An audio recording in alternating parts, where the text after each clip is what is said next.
Hello, everybody.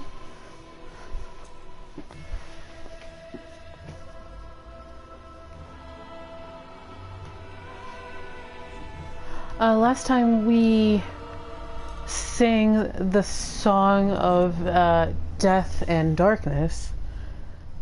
I think I'm gonna put that on hold and do that a little later.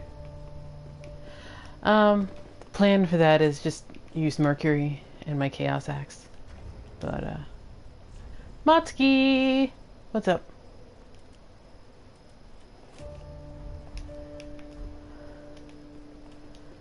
We've got some other things to accomplish today, such as touching things we probably shouldn't.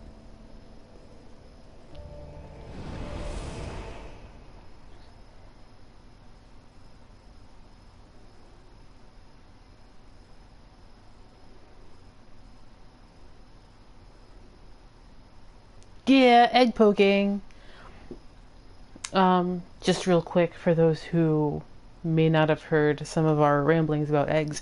Eggs are mightily important in Dark Souls, as it so turns out. And in my opinion, the crab enemies aren't just random things they added in Dark Souls 3. They seem to be a vague, like, minor reference to spider crabs, which are a thing, and what was it? And the vagrant. I need to like remember how to speak today. Yes. So the vagrants are like part egg, part crab creature. And they're in Dark Souls 1, and they get drops whenever like a whole bunch of humanity gets like burned in a blood stain. And so they'll show up in a random world. And they look like, you know, spider crabs. And like crabs are the astrological sign of Cancer, and Dante actually has something called the dark sign in the Divine Comedy. I think it's Purgatorio. It could be Paradisio. And he talks about a dark sign in there too. Yet again, another reference to Dante. But as far as landscape is concerned,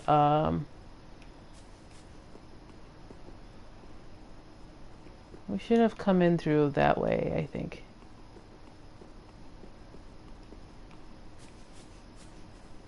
Yeah, that was like yesterday. Yesterday I had to go to sleep at like 7 in the evening. Because I had to be up today at like 4:30 in the morning. Well, actually, no. I had to be up earlier than that. I had to be at my job at 4:30 in the morning. So normal stream time got killed. Oh yeah. Well, hopefully. There is that. I'm trying to remember which is the way we actually come into the Ring City. I think this is all extra stuff. I think we come in this way. Through that background. Yeah, that's gotta be the way in.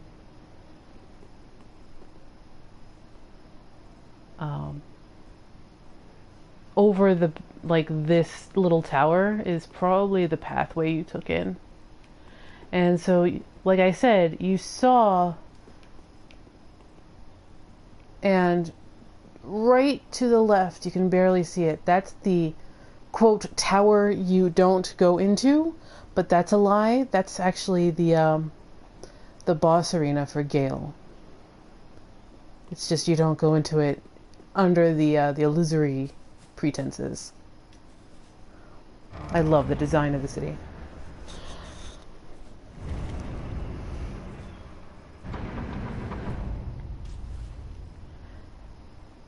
So let's talk about Sleeping Beauty, because Dark Souls likes referencing European fairy tales at some point.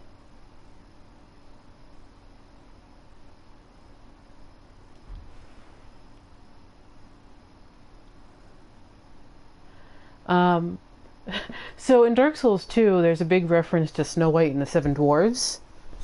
Um, the princess of Belfry Luna made a whole bunch of dwarves, and those are the little guys who are in charge of the towers. Note, I said made, because nothing in Dark Souls 2 is for reals. Dark Souls 3 is Sleeping Beauty with Filianore. I forget which one is, like Dark Souls 1 is probably Rapunzel with Priscilla. Or the Lady of Shalott, which is also referenced with Yorshka somehow. Anyway, this is Filianore. Her T-pose is in the design works. Let's get up in her grill. No, I don't want to touch it. I don't want to touch it. It's not my thing to touch. Come on, game. I don't want to touch it.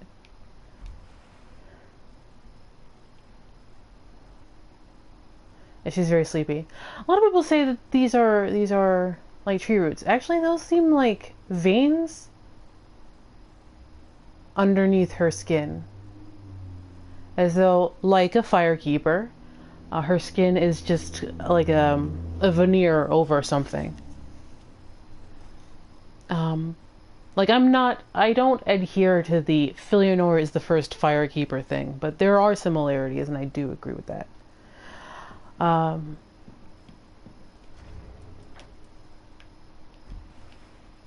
Her crown looks a bit like a dragon. Actually, kind of a bit like Calamite too, because if you turn your head and squint, you get the nose, which is towards the bottom, and the bigger silver gem could be Calamite's like single eye, and then you've got ears on the side. Maybe I'm just being weird, but it kind of reminds me of a dragon. Kind of reminds me of Calamite, but you know, long eyelashes, veins. Hi, Vodka. She really is pretty. She's much prettier than Guinevere. Come at me, bro. Come at me. Much prettier than Guinevere.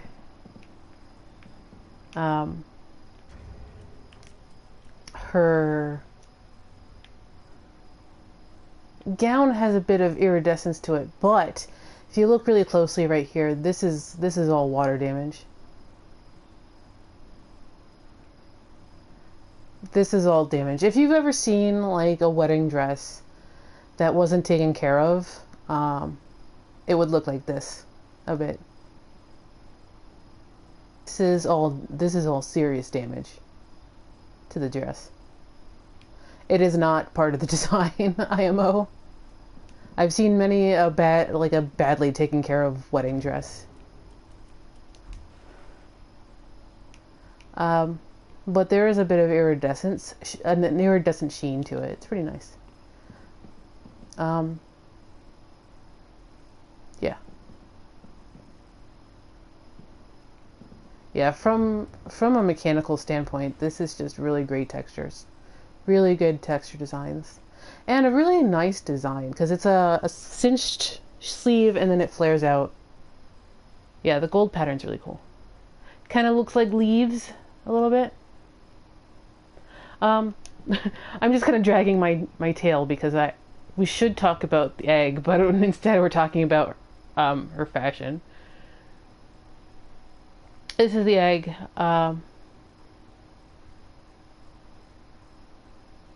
This is actually disappointingly low poly, but there is sort of an abyssal hole right in the middle that it doesn't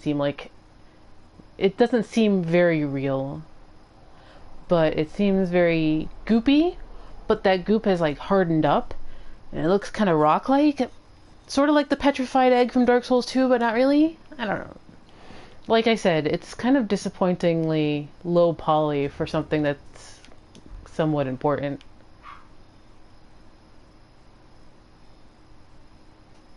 But, like, it seems like the yolk turned to goop and kind of hardened up there. Yeah, sort of like that too.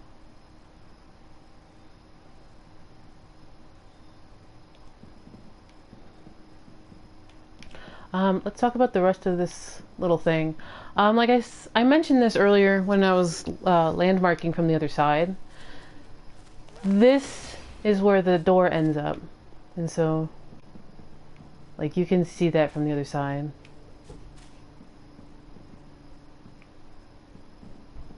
Let's touch something we probably shouldn't.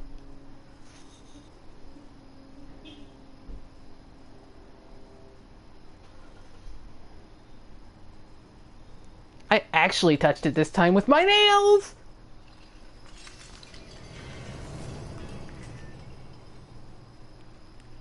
Yeah, and I mean, that's a reference that's carried over with Lothric too, because the symbol of Lothric are the twin dragons, and those twin dragons were destroyed from the inside out. Partially because they weren't real dragons, and because real dragons ended with the everlasting dragon in Ash Lake. Thanks, Sony. Thanks for telling me Twitch updated.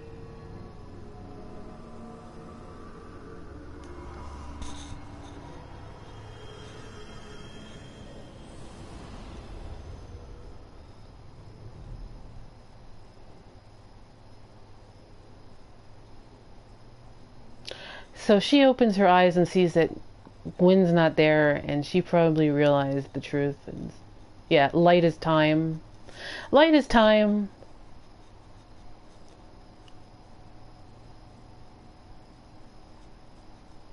And maybe it unfroze like a section of time to reveal how it actually is. Maybe that's actually it. Hey, look, it's the box art.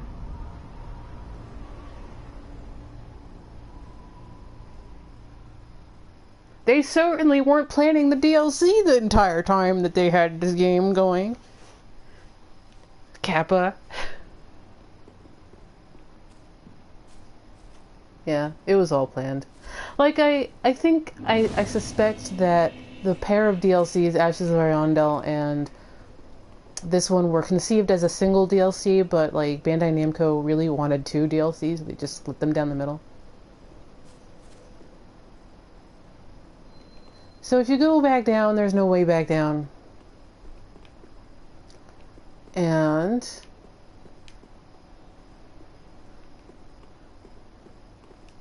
you can see a couple things. This is Anor Londo. You can tell from its like architecture. It also kind of looks like a gaping dragon. That's probably a reference. Probably on purpose. Yeah, I'm sad too that you can't just keep walking forever and end up in like ruined Anor Londo. Let's go fight someone really mad at us for touching something we probably shouldn't have. This is Lothric. You can actually, the way I was able to tell was from the bridge. Actually, that's Upper Lothric and Lower Lothric, and then that's the high wall towards the bottom.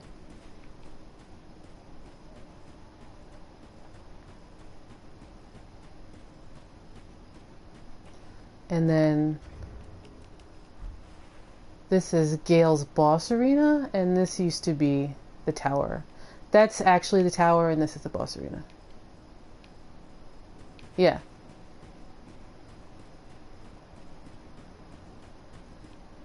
Like I mentioned earlier, and I think this actually proves it. Lothric was the whole time swallowed up by the abyss. Just like all of this is. Hey, Marcus. Let's go fight Shira. Sigh.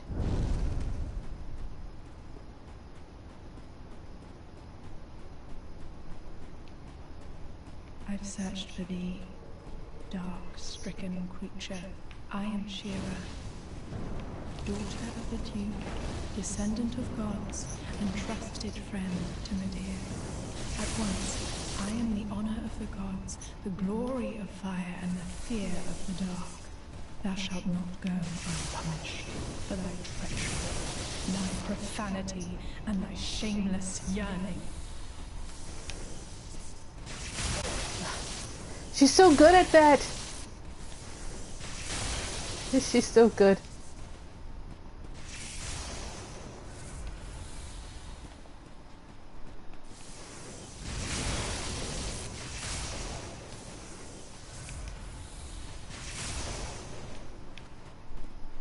I wonder if you can parry this. Ah, not that.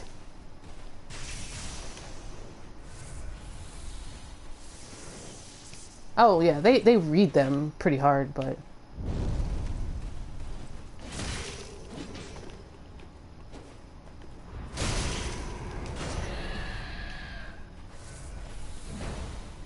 Shira's a dirty input reader.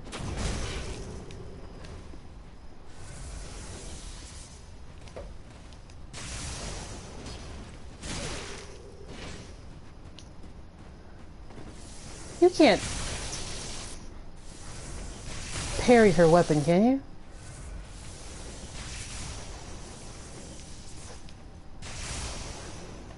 Just imagine if, like, her dad could do the same thing. Jesus.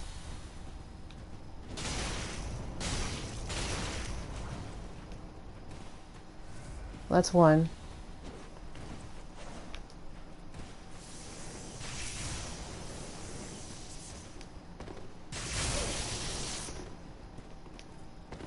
Yeah, I'm trying to decide whether I can parry this or not. But I can't get close enough to do it.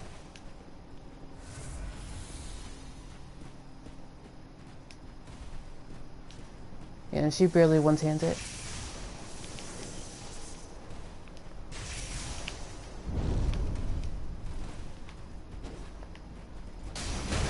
Damn it.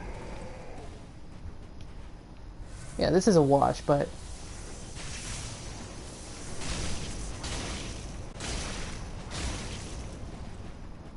That's through.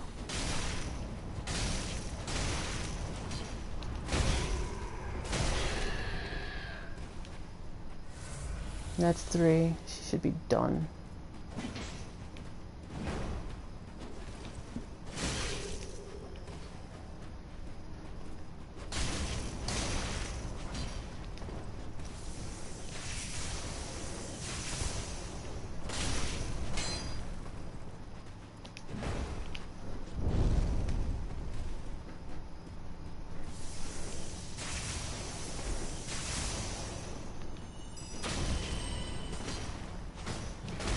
Damn it.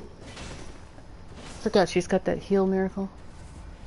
Yeah, she's got 4.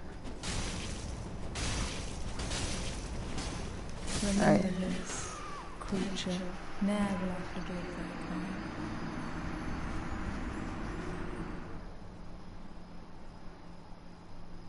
Oh, yeah.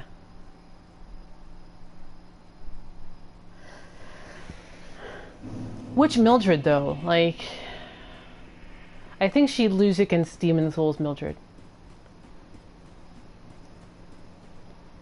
Because she and Demon Souls Mildred actually look very similar. I'll get to you, sir, over there. Yeah. Eventually. Maybe. Her armor set's really good. I like it.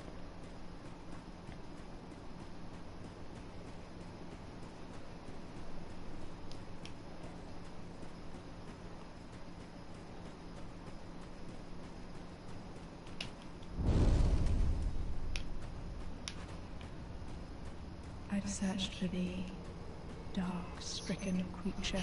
I am Shira, daughter of the Duke, descendant of gods, and trusted friend to Midir. At once, I am the honor of the gods, the glory of fire, and the Wow, only 48, fear of the really? dark. Thou shalt not go unpunished for thy treachery, thy profanity and my shameless yearning.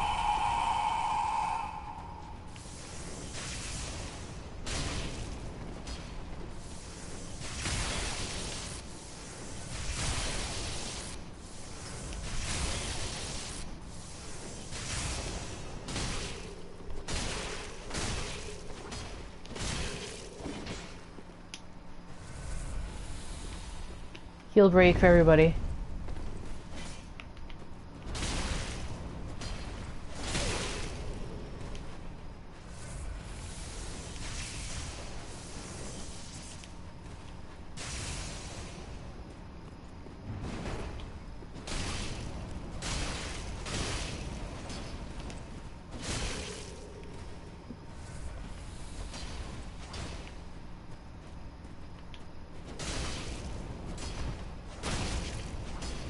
Oh, I broke her stamina.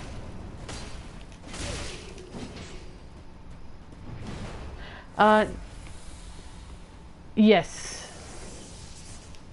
Actually, you lose her summon if you do it this way.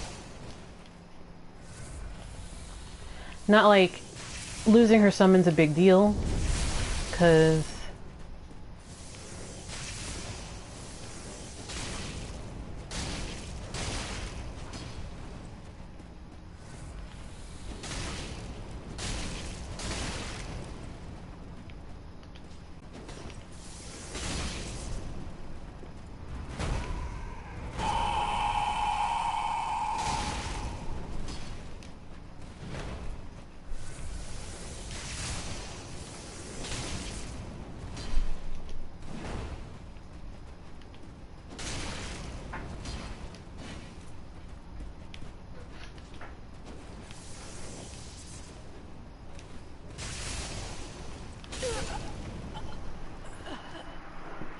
Would I ever forgive thy lowly kind?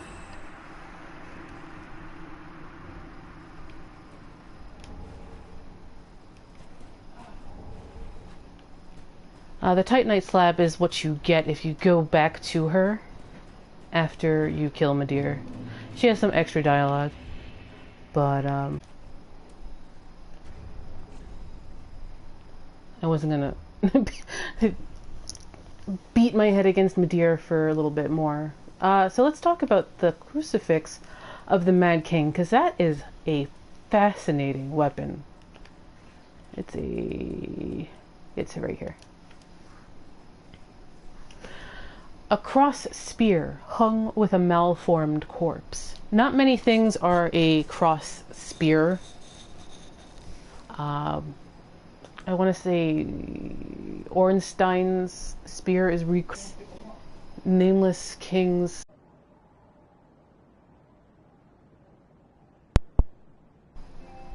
Alright, I'm back. Okay, so not a whole lot of things are a cross spear. A cross spear hung with a malformed corpse. Once, a mad king was born to the pygmy royalty, and Shira, Knight of Filianore, put him to rest. But Shira's cross spear, unable to kill the undying king, only pinned itself to him. Shira delivered them together to a dark room, where she stayed and held them close.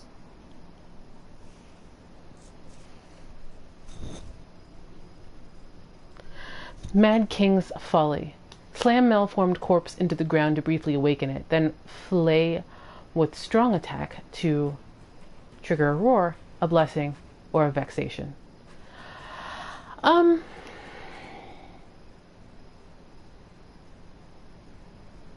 Yeah, so it seems like she was using something a bit like the Lucerne, and she eventually got herself a pet pygmy. But this tells us that there is a pygmy royalty, that there is a pygmy royal line, and that there's more than one pygmy, obviously. And that there, yeah, like I said, there's a royal line. And Shira, Knight of Filianore, put him to rest because he was insane!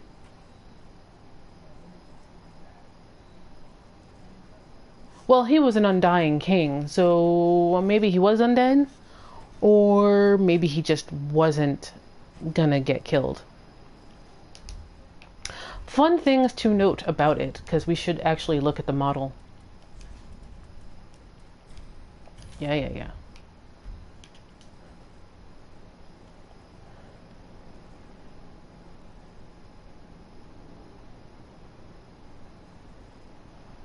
Yes, see, it looks a bit like a halberd.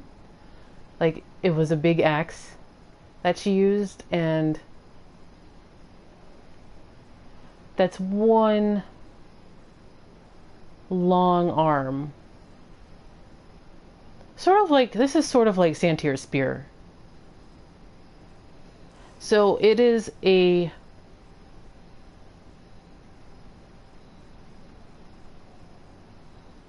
So that's an arm going down the hilt of the axe, okay?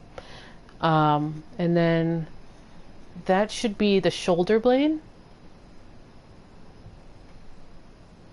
And then you have the head. And it is very much like Santier's spear in how he was impaled on it. But here's the other thing of note. He's got horns like a demon.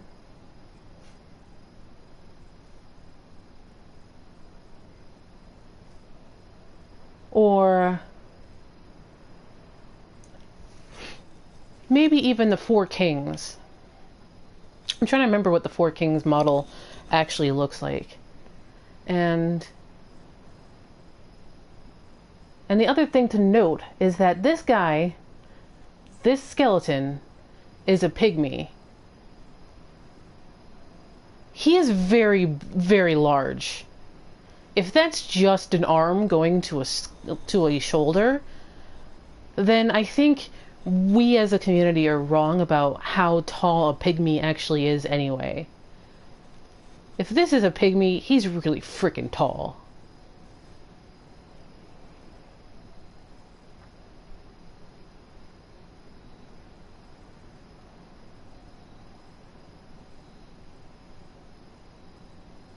Yeah, like the ring knights have in their armor, like a demon. Maybe. But if this is just his...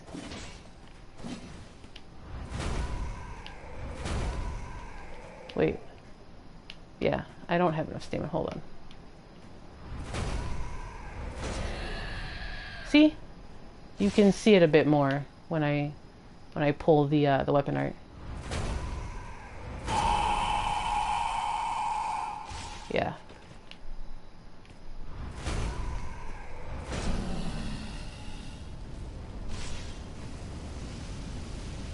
Oh yeah, it's different. It is different every time. You can't... It's random.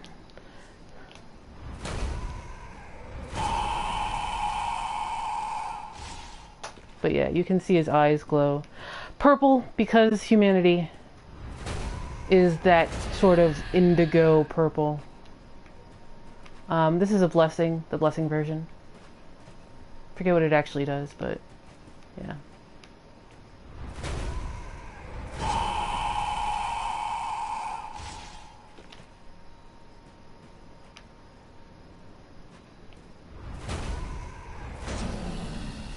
Oh, well, no!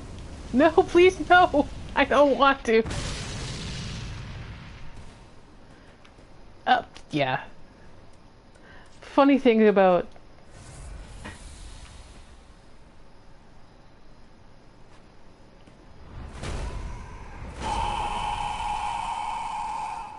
It's really cool to see his arm, like, move around when you pull that out. Brum reuses sound a lot. Like, a lot.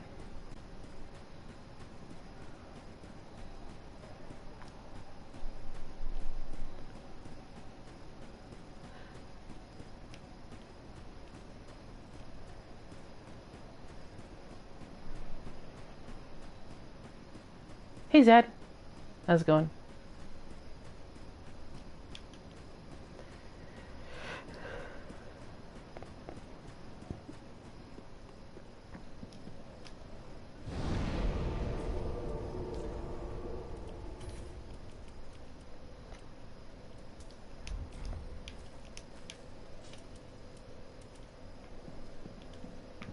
Okay. Let's start this.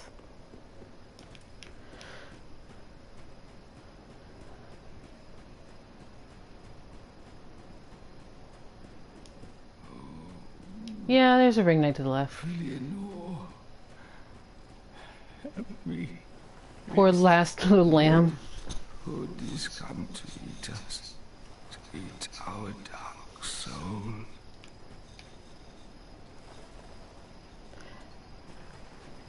This guy's another pygmy. He's got a flame lick crown. But he is very wounded. As a side note, he's got the same blood splatter stain that Prince Lorien and Lothric do.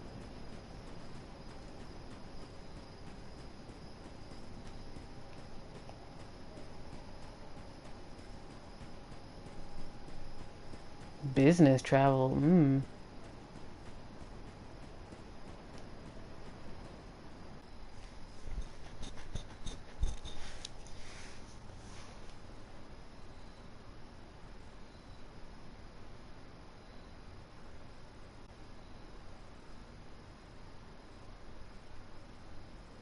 I think Filianore nails one of the themes about Dark Souls is that the gods have been dead for so long, but nobody has it in their heart or mind to let them go.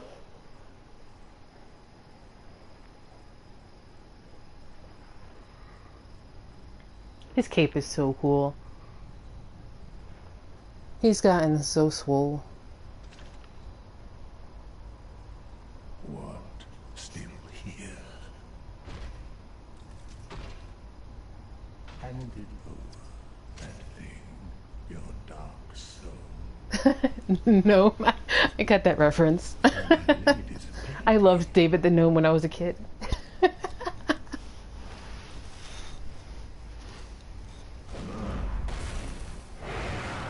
He's being consumed.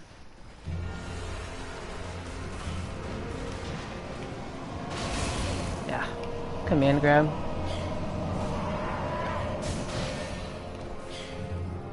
I actually don't like fighting him down here.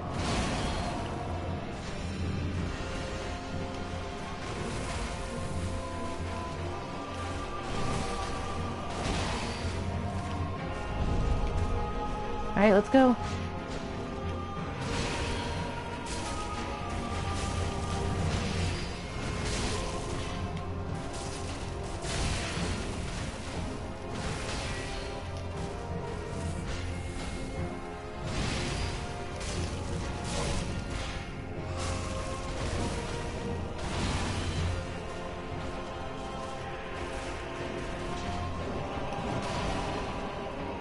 Eco border.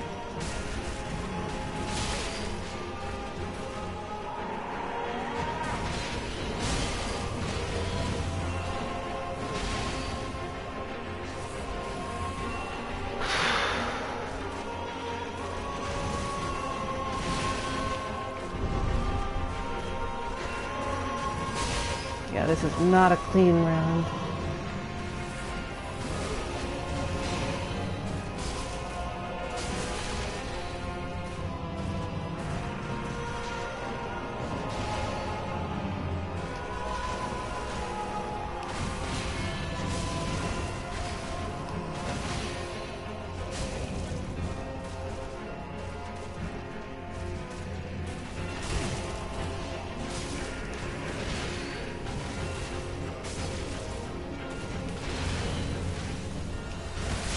Damn it.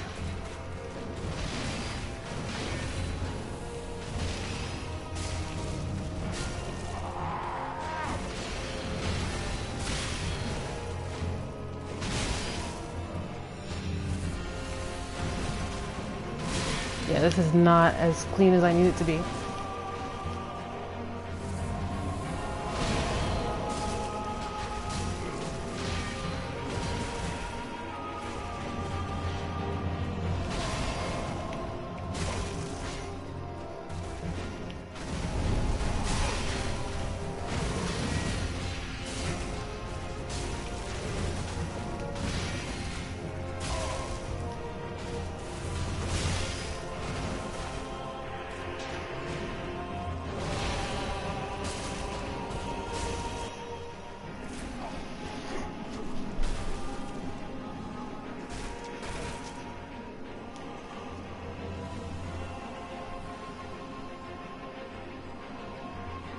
Yeah. Hey, Davy boy. Yeah, that wasn't a clean phase. I like to try and get through that phase with as little as disuse as possible.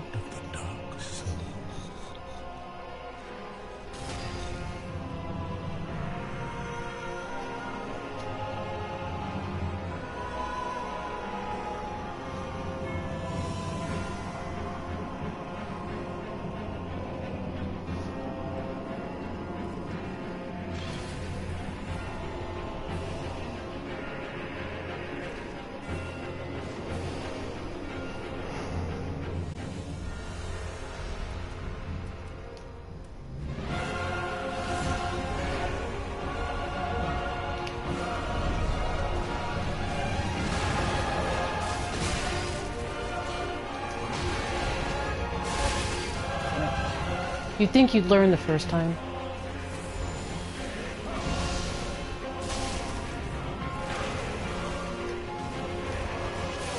Damn it.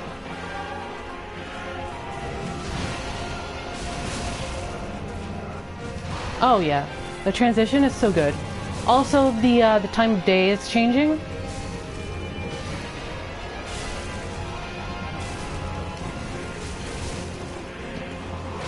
Yeah, this is.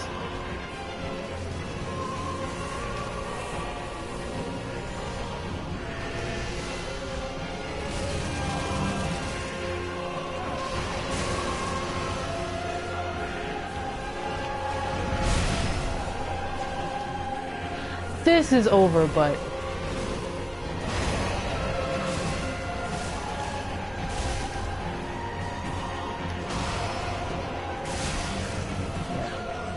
I thought I was out of that hitbox.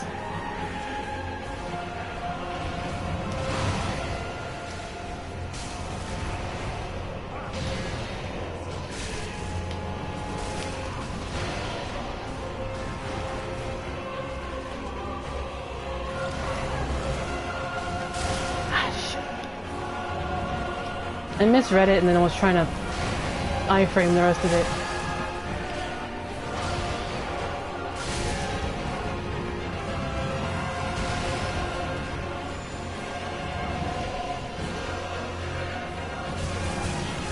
Yeah, I'm out.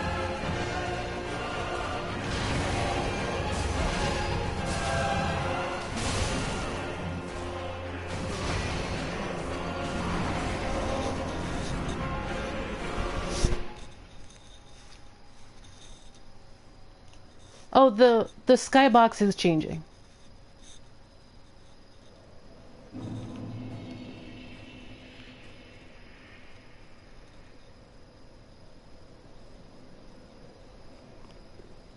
Yep. Hey, Mimitim. What's up? But yeah, the skybox does change. I knew it was happening. Like, I said it at the beginning, like... This first phase is really what's going to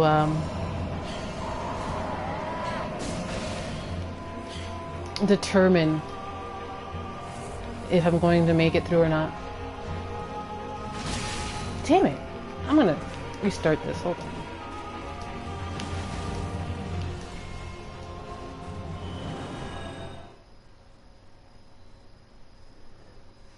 Yeah, this... Yeah, I got hit twice, and those were hits I shouldn't have taken, so I'm just gonna restart.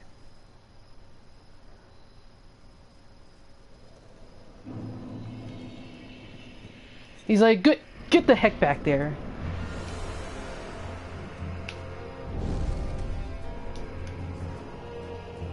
He is susceptible to poison, but I'm not sure if Poison Mist is going to be able to do it. Yeah.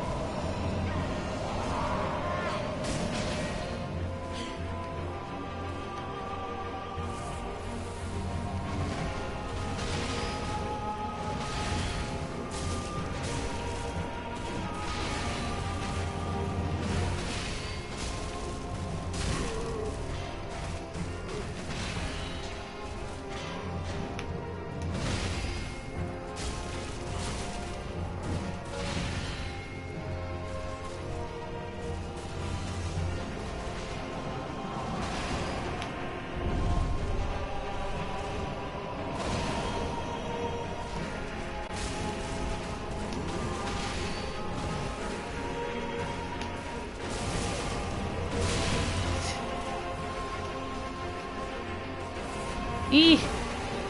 Get better, Mammotum.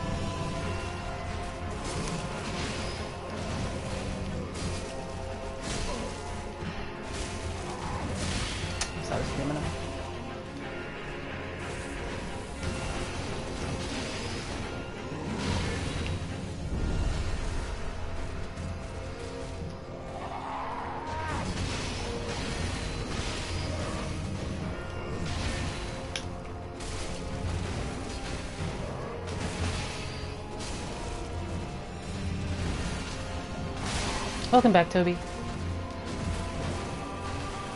Thinking I might have to restart this fight too.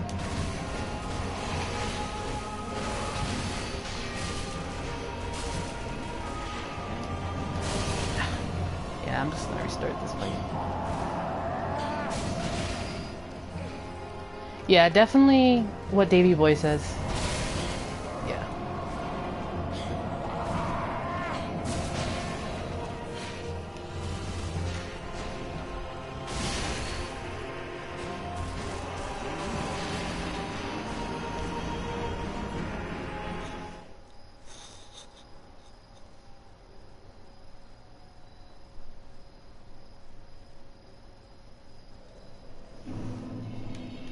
Do do do do do do. He really wants you to toss you back, man.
Damn it.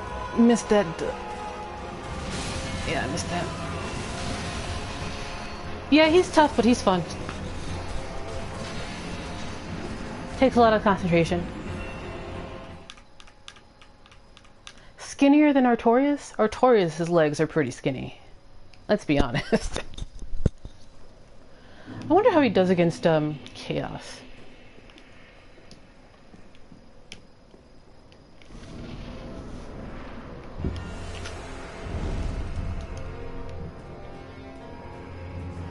I love his goofy, on all fours doggo run. Does anyone really realize that? Dude is doing a doggo run. Why am I overshooting him?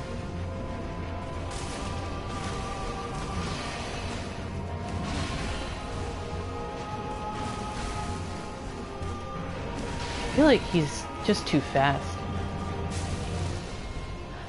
Although 300 damage is pretty nice.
I went for the swing and not the dodge.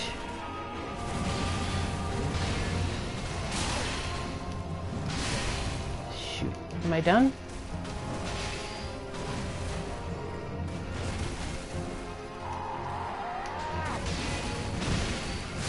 Yeah, that's it. Couldn't get away. Anyone start playing Absolver yet? I know that that unlocked. Has anyone started it? Anyone got any thoughts?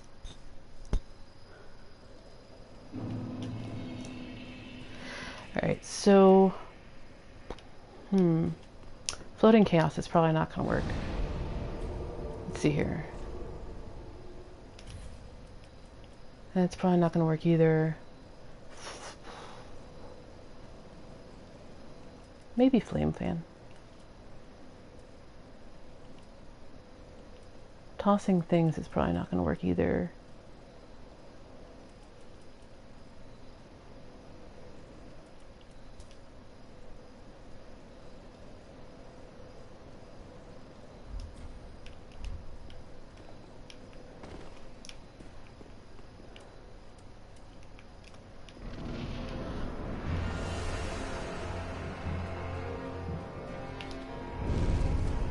Yeah, I played Bloodborne. I've done all of the modern FromSoft games. I'm looking at finding Armored Core and getting into that. Oh, I thought I could just walk right under it, like Orphan of Kos.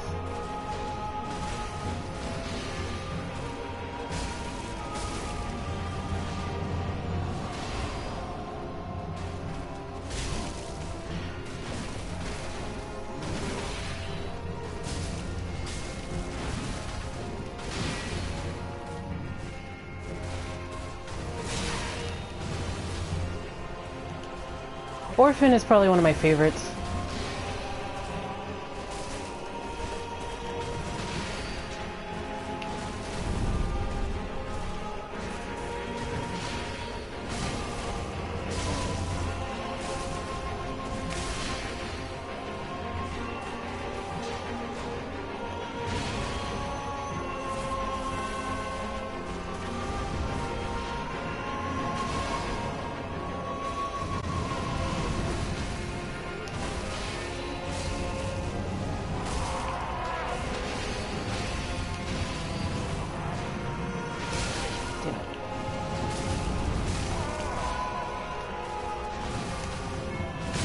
Oof. Alright, so Flame Fan can work.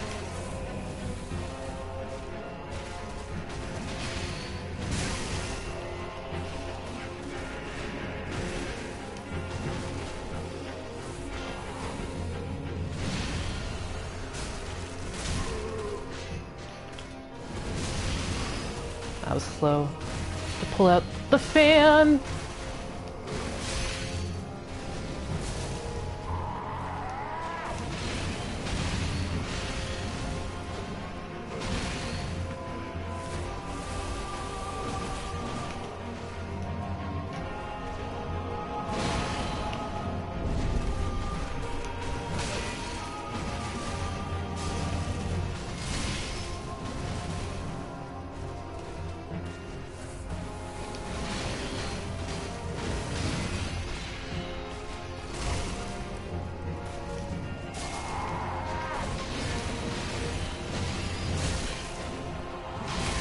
Damn it. I thought it was out.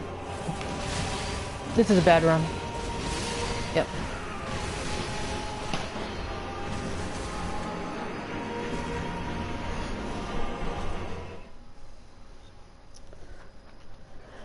Death is fun. Ego border. You've been through Death before, right? Or are you doing Death for the first time? Yeah. Bad run, no treats. Maybe I shouldn't try and be fancy and use my pyromancy in phase 1.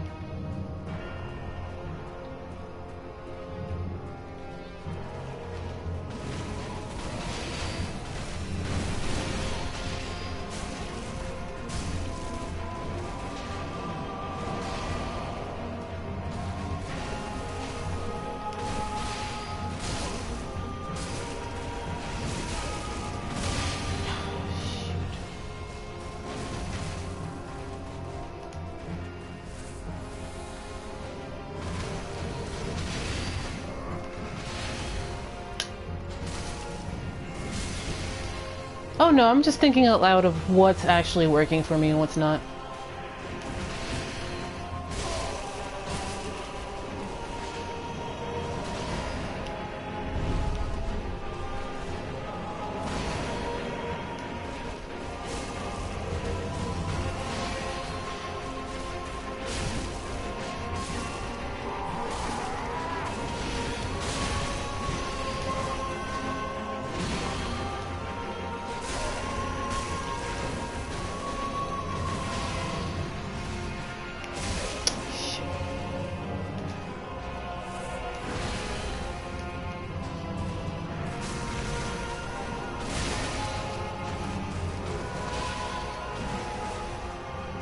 Nice! Congrats, Marcus! Yeah.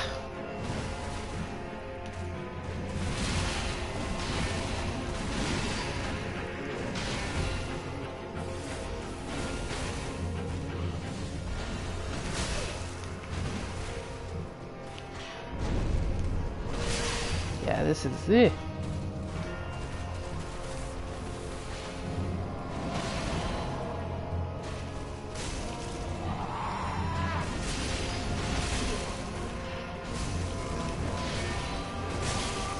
I ran out of stamina.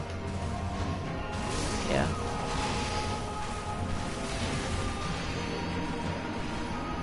Squishy! So squishy.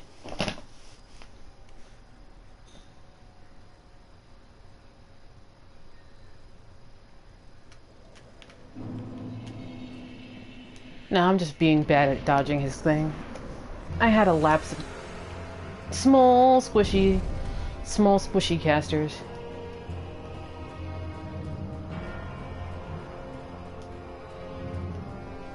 I should switch all my rings around.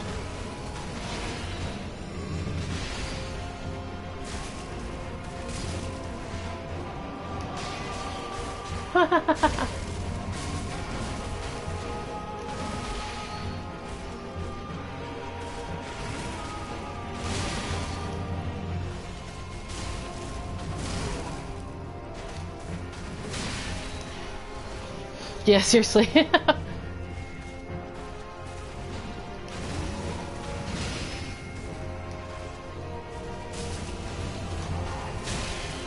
When I beat him on stream, it was Warden Twin Blades with bleed damage.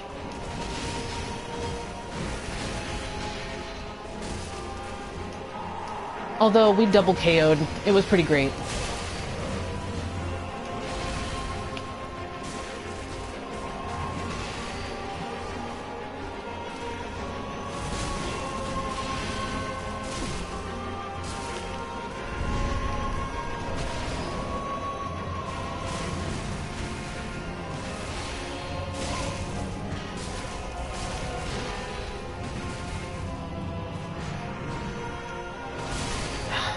That was a bad dodge. I used to be able to just iframe that and get a couple hits in. But I haven't been doing it right all night.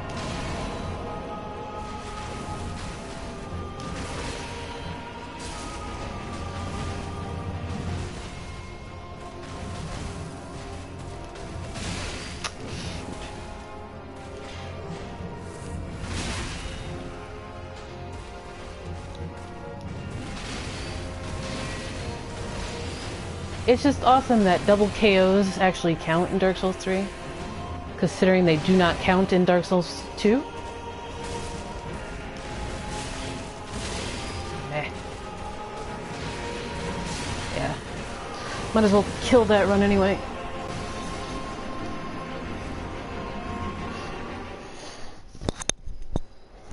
Alright. Alright, time to change my rings around if I'm not going to be using a whole lot of pyromancy.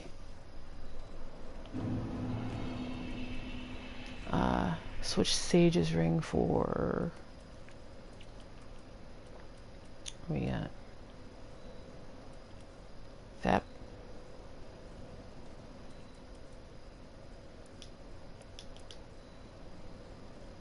$487. $492. $493.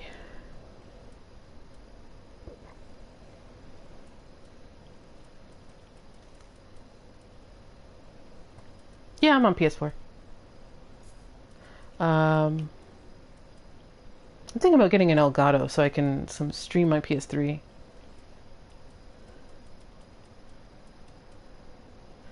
Side note, Elgato is releasing something for your sprinkler? What?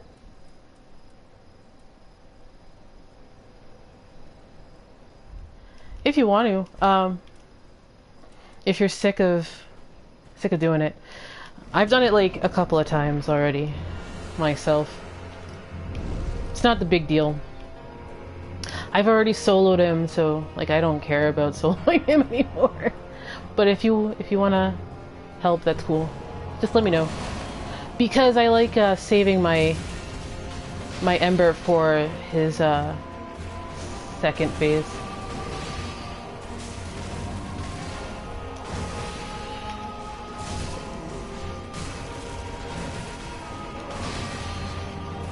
I love the dodge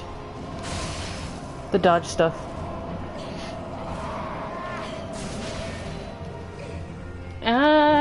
So far. Even broke my lock on. What a jerk. I didn't see it fast enough. Yeah, I'm like on Twitter I'm like, hey, does it stream to Twitch? Yeah, the command grabs in Souls have always been weird. But like Dark Souls 2, they really like using command grabs a lot.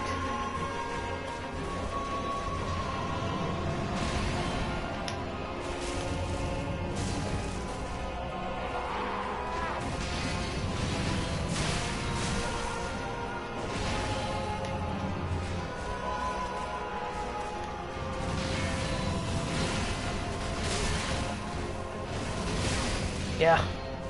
This sucks.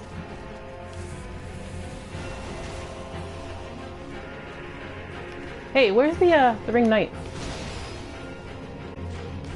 He's not even here. Guess he pieced out to go get some popcorn or something.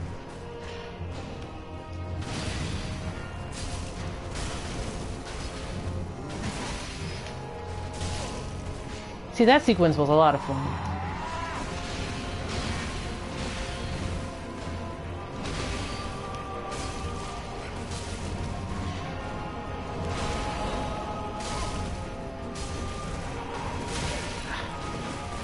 A little greedy there. Heal greed.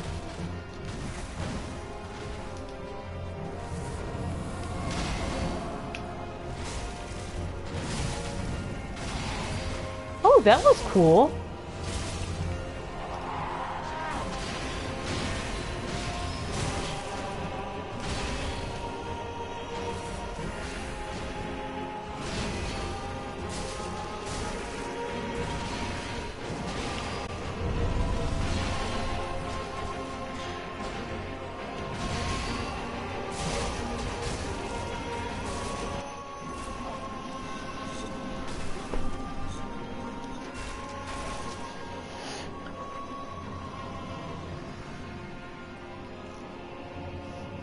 Nom nom nom nom nom nom.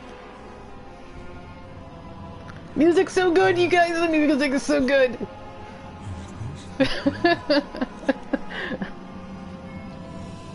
Just if you want to be summoned, just let me know. Because this is when I pop my Ember, not really before.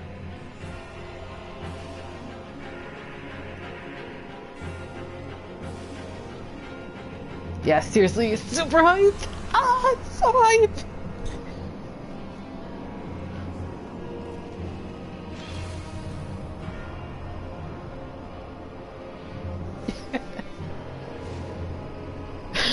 Mooba, please don't kill me. Because he gives you enough time to do your buffs.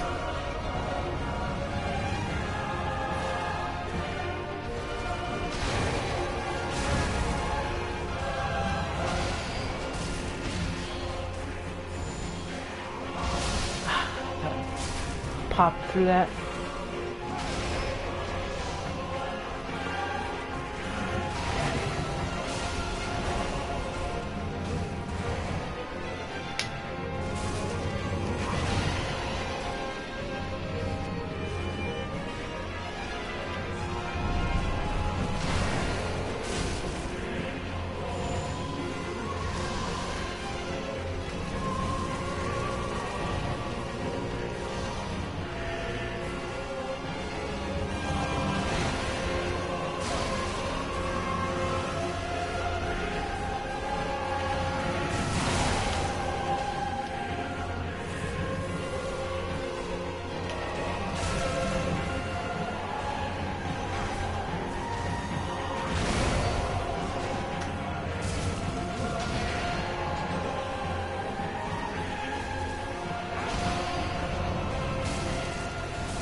Wrong time to buff there.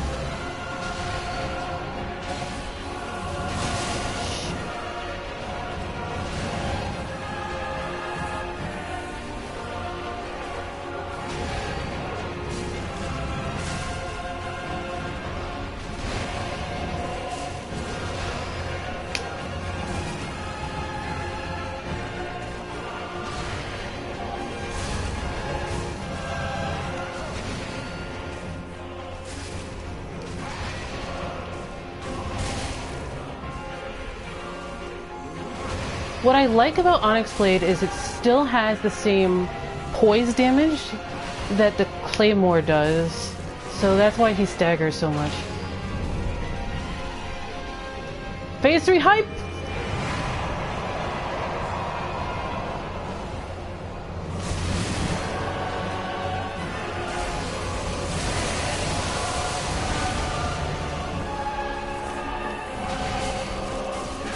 Yeah. Oh no! PS Plus expired.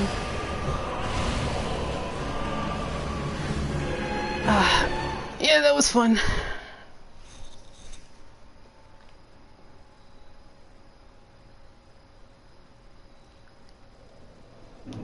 PS Plus! No!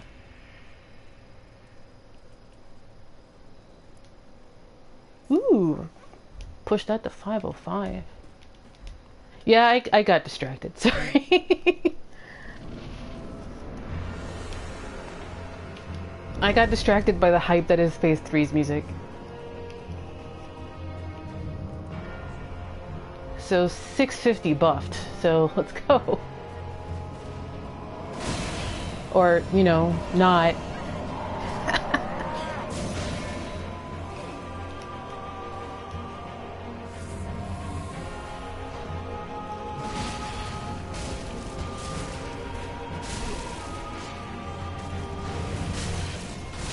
Oof. Let's just start this over.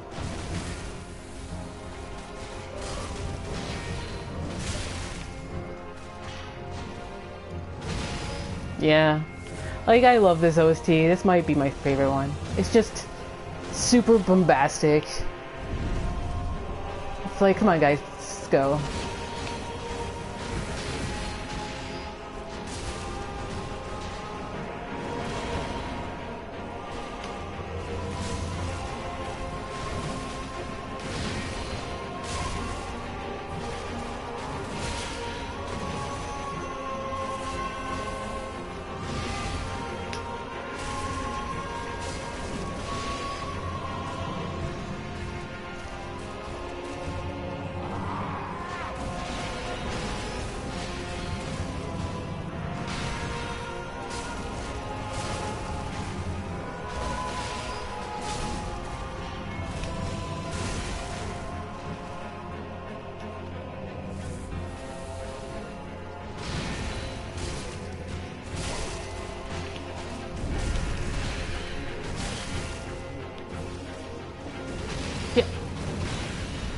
so many bells. They definitely use the OST as part of their storytelling in 3.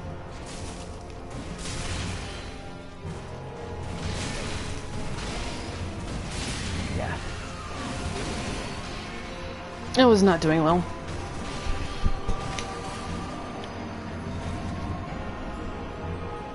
I think bells are in, like, almost every boss theme in Dark Souls 3. Like, different types of bells. Like, Abyss Watchers actually uses the, Bells of Awakening from Dark Souls 1 in its theme.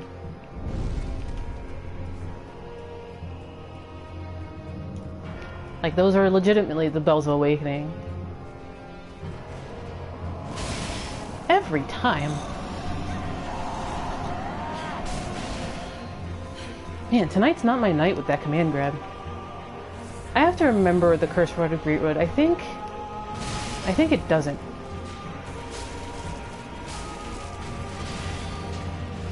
But I could be wrong. Could be using something else. Wow, the hell was that? Bloodborne does too, yeah. What's funny is, most of the composers who do, like, FromSoft music, they have a band. And they did some Armored Core music together. They have, there's even a music video FromSoft to, like, put together for them. Because, Armored Core's OSTs are under FromSoft's, record label? Yeah, FromSoft has a record label. And if you ever want to see Kitamura Yuka, like, jam on her violin, look up that music video. Ah, jeez.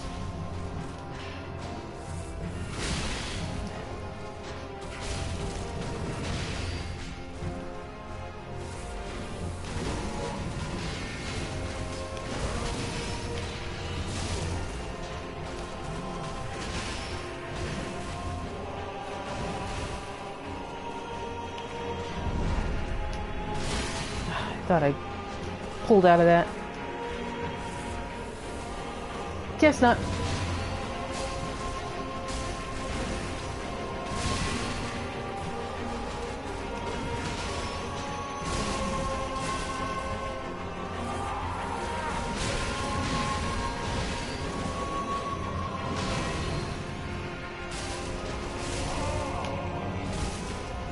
Thank you, Reach of the Onyx Blade.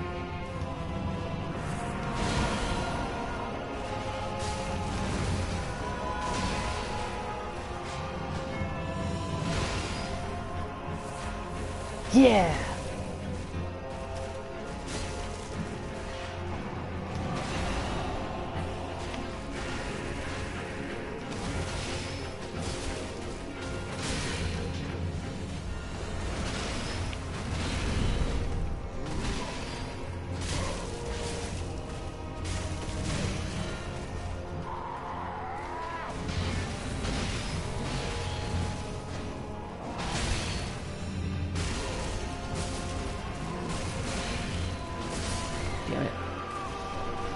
That was a little greed.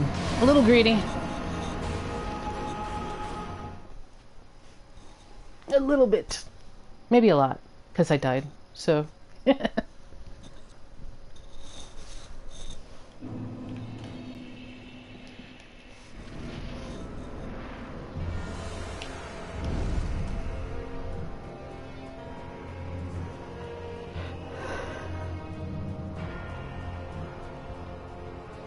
Come here, boy. Come here, boy.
damn it.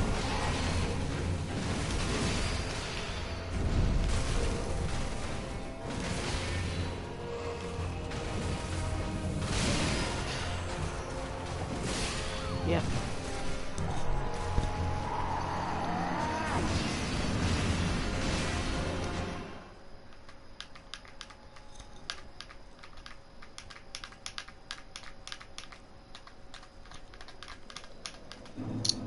There's a lot of bells.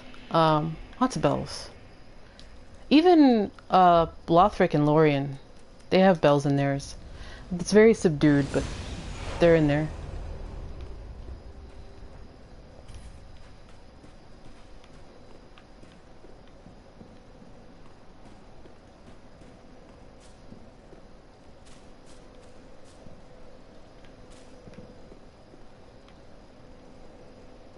I love this fashion.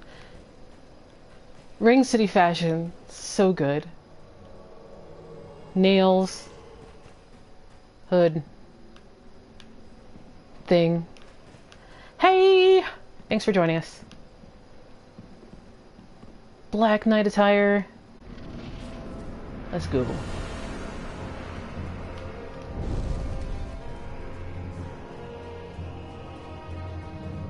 There are bosses I'll just fight over and over again. This is one of them.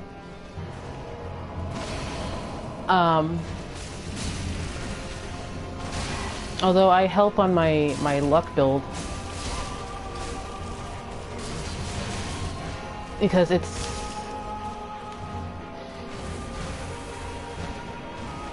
it'll apply poison really well. It used to be my bleed build. Hollow infused Warden Twin Blades. But for Gale, poison's actually a little bit more useful.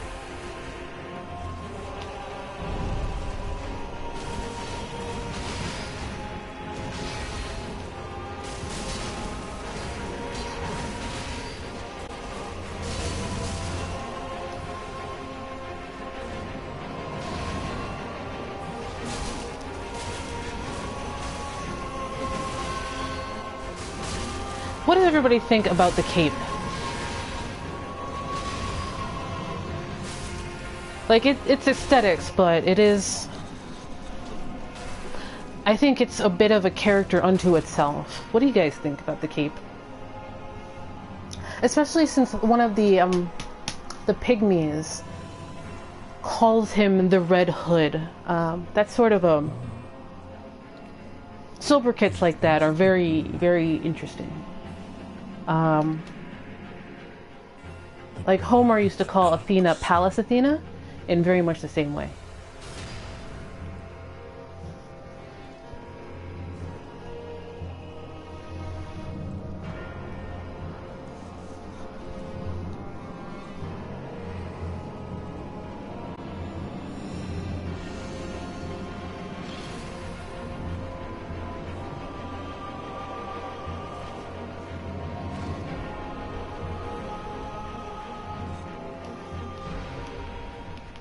I'm gonna back up because it puts you guys over there.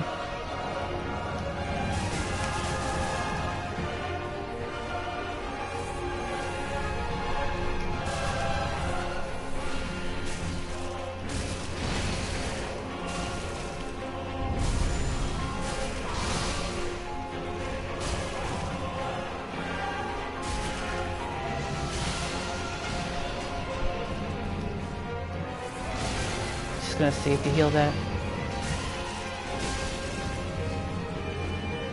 I wonder if he's gonna be able to force summon himself.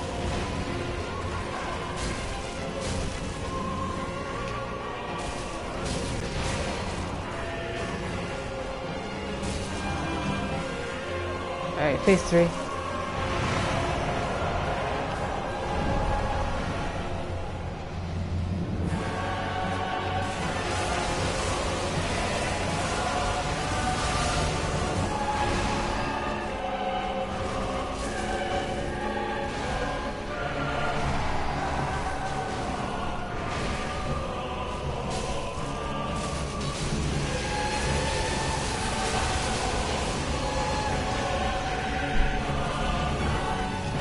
There it is. Did you guys see that?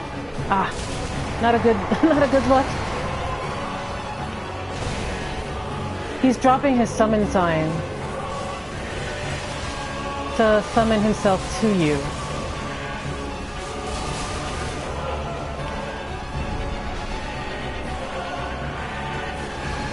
You have to like look really closely. He'll drop it right under his feet.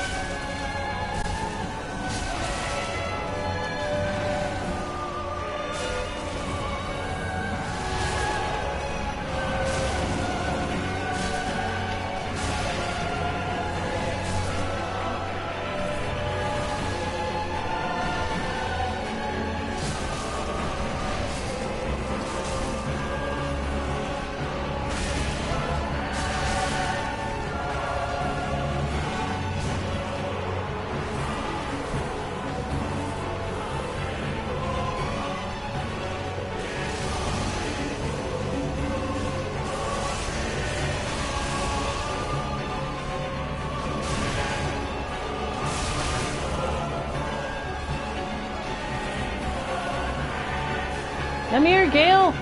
Gale, don't run, you'll only die tired!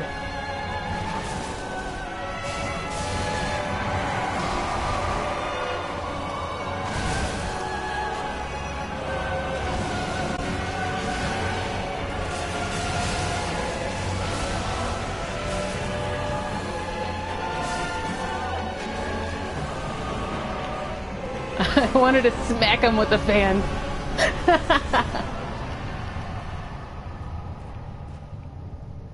Sunlight medals, yay! He only did it once, too. That was kind of sad. Victory fan. Everybody cool off.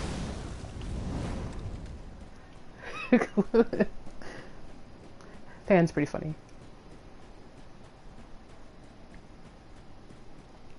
So yeah. Skybox now is completely different, and it'll stay like this until you change cycles. It is completely and utterly dark up there.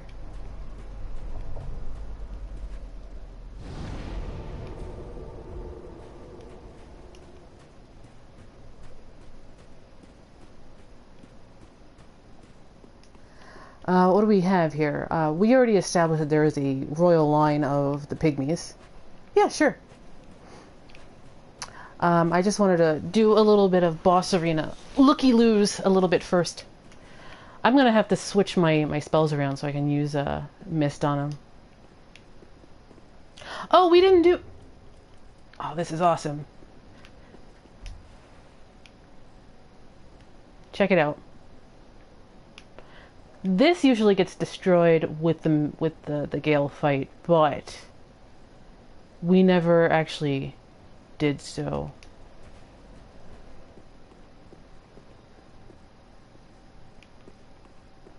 Do I have a...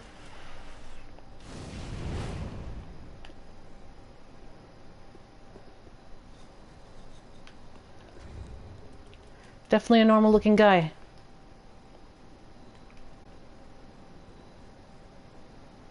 Just blackened and charred.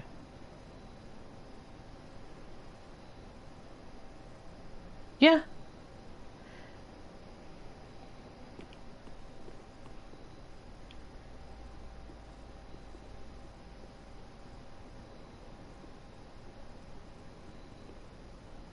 Very long torso. Let me get out my torch.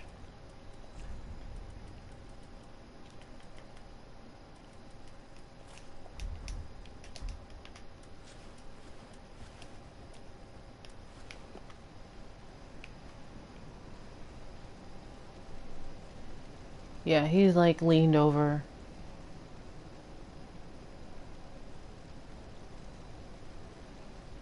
He's quite a bit taller than we are. But just as thin? Probably about as tall as a ring knight? Maybe?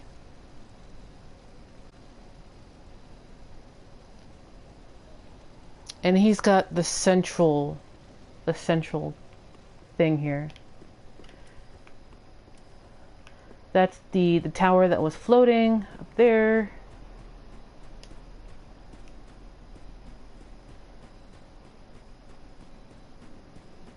Yeah, about as tall as the Pontiff Knight. Let's go find that ring knight who was busy making popcorn. Ash in the air, black sky, not even a star.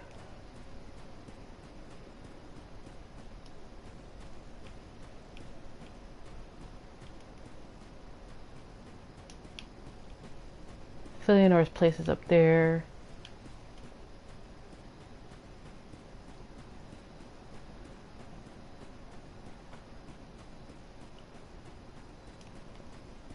There he is.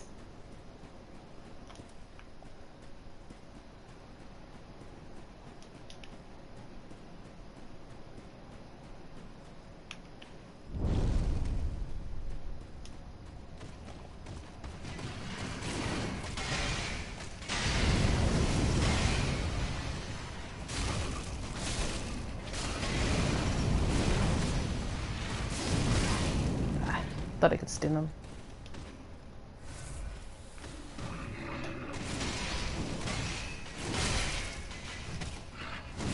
Yeah.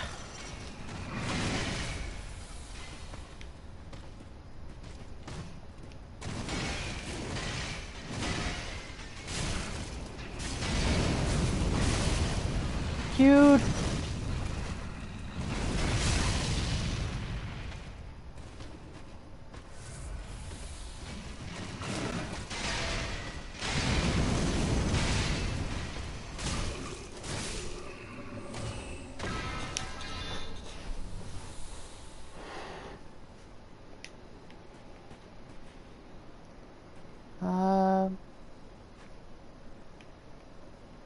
Yeah, he's a bit taller than we are.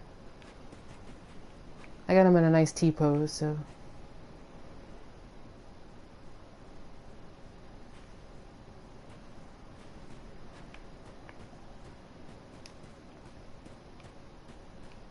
Trying so hard to go this way when there's really nothing this way.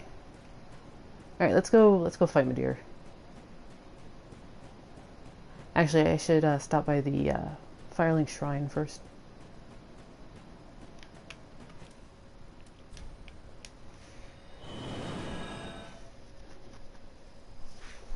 And throw up it's not Mercury anymore. What do you guys think about that? It took like a year and a half. And they went and changed the title to Pestilent Mist. Ashen One, thou wishest yet for a Yeah, I'm pretty sure that's the same one. I am a firekeeper. Farwell. And I tend thou hast given. Very well, then take it.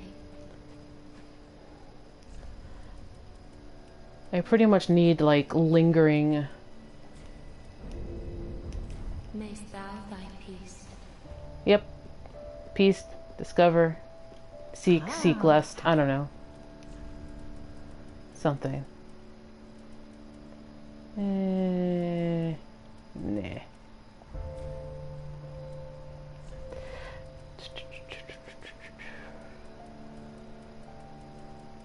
Let's buy some fashion.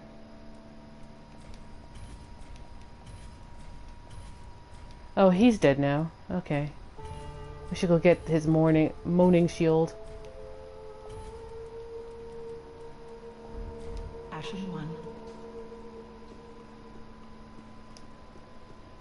Yeah, they did, but that was very early. That was very early. Let's read some descriptions.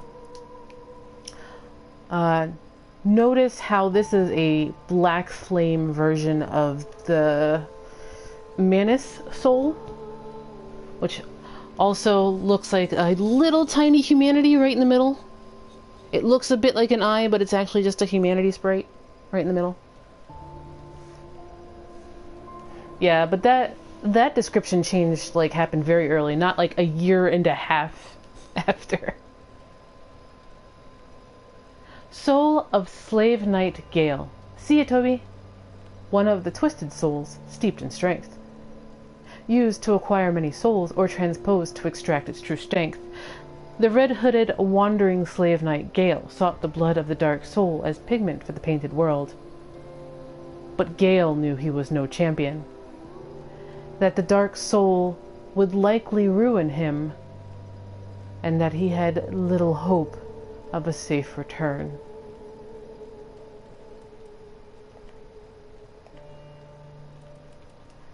Blood of the dark soul. Blood of the dark soul that seeped from the hole within slave Knight Gale, used as pigment for his lady in Ariandel to depict a painted world. When Gale came upon the pygmy lords, he discovered that their blood had long ago dried and so consumed the dark soul.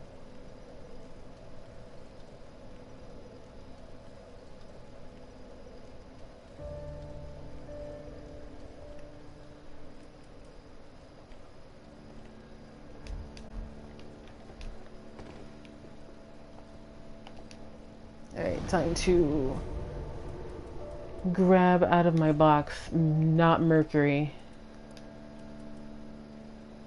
Snap freeze.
Alright, I'm gonna go head over to Midir now.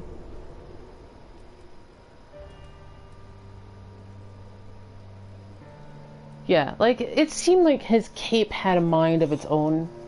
I'm not sure if it had its own sentience or sapience, but it did seem to have something akin to that.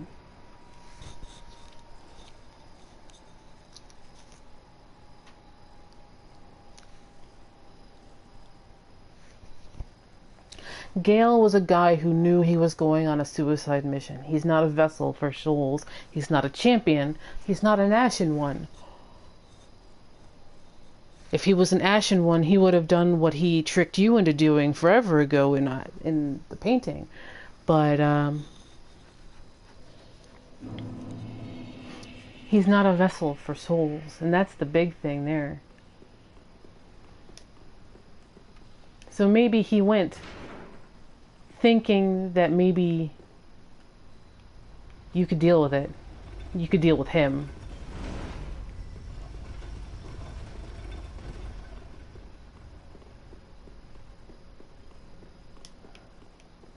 Should switch to my Chaos Axe because it does more damage against Midir.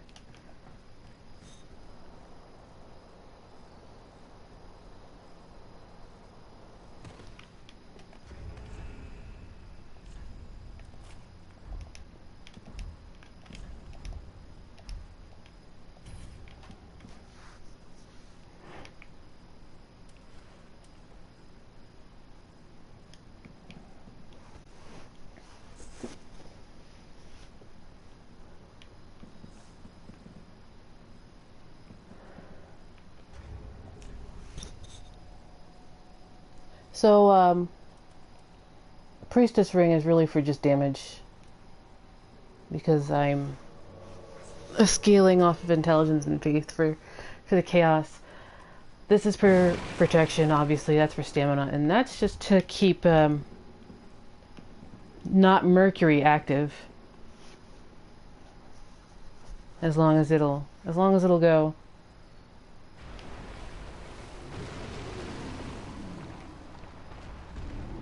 Where's the mock emote when you need it?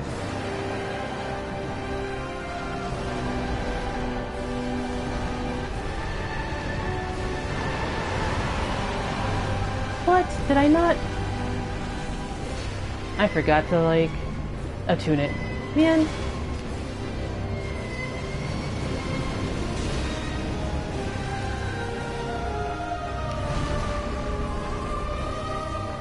Alright, fine, whatever.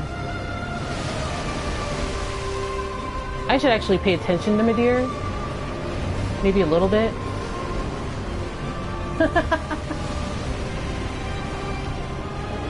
Alright. Back to,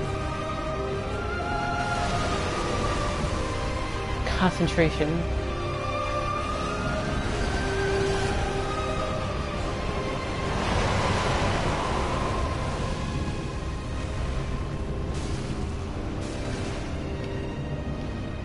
Alright, run!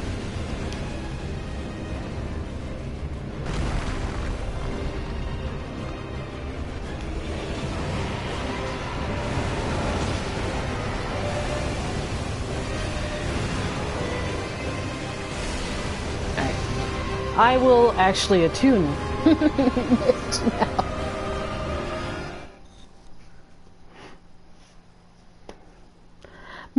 Midir is a lot more difficult with summons. It's just it's like the amygdala AI behavior just freaking out. It's the same reason why I think amygdala and defiled chalice is actually harder with summons. And I always kind of sigh when I'm trying to co-op the dungeons. I'm like, oh god, why? Alert box crashed on my screen. So if you're wondering why I haven't called out anybody, my apologies. My box on my window burst into flames and died. Rip. No, I mean, it just crashed.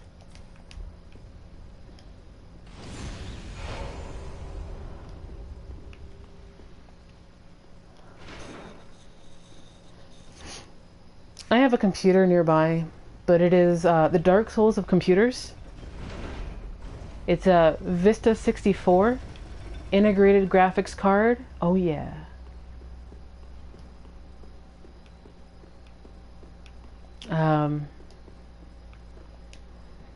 It's from 2009.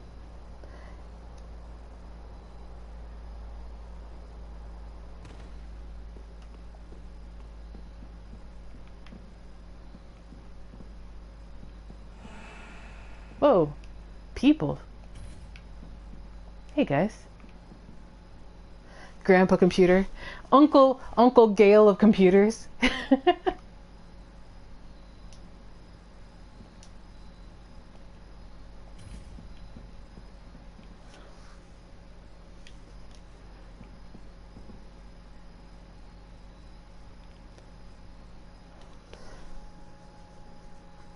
The Gale of computers. It's true though. It's so true. It is the Uncle Gale of computers.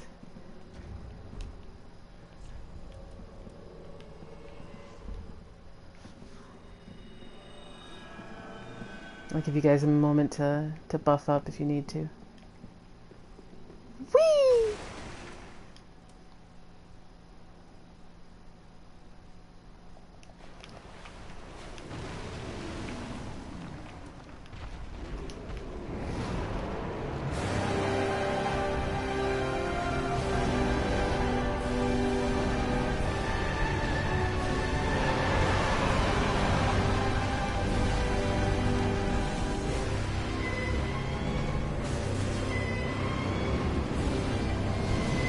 The reason why Mist Mercury works so well is because he's such a big hitbox that he just can't piece out of it.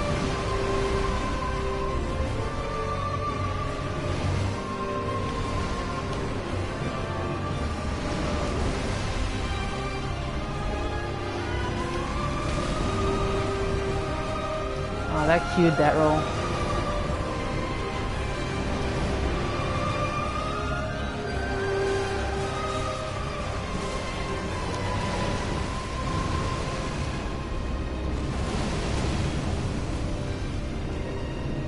Yeah, he's just such a big hitbox that he's just going to take damage. Anywhere near the cloud.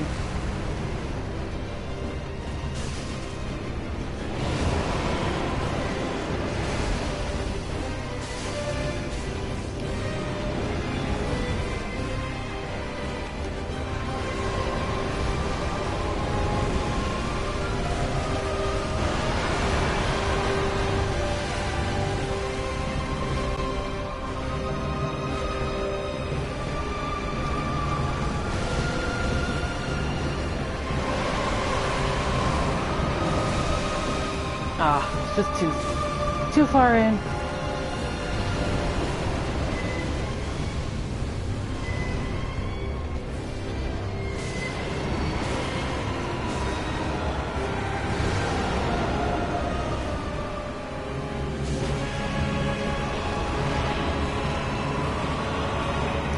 Yeah, mist is what you want if you really want to go for broke.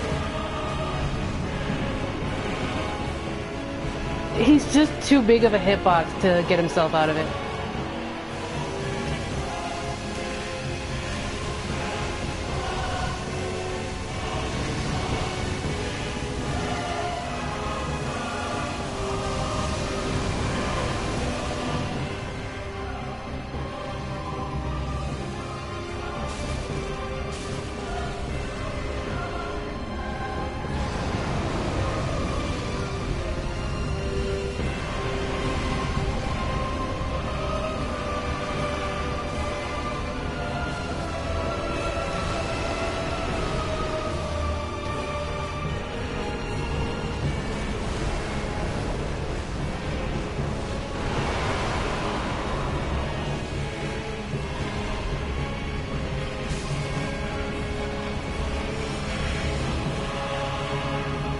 Yeah, no, that's pretty much the story of Midir.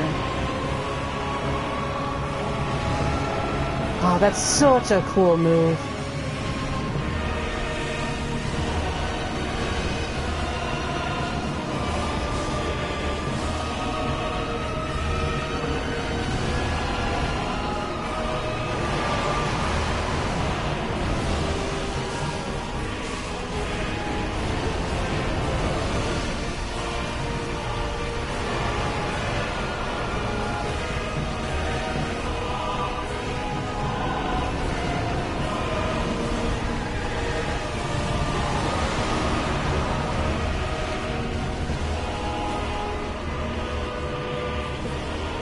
See ya.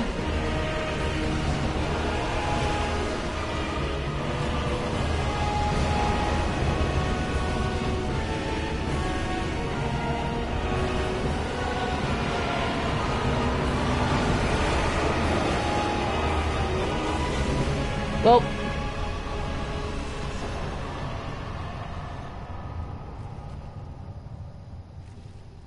Pestilent Mist is ridiculous. Just saying.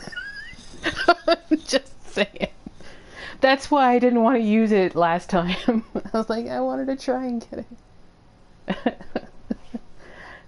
I just... Yeah. Yeah.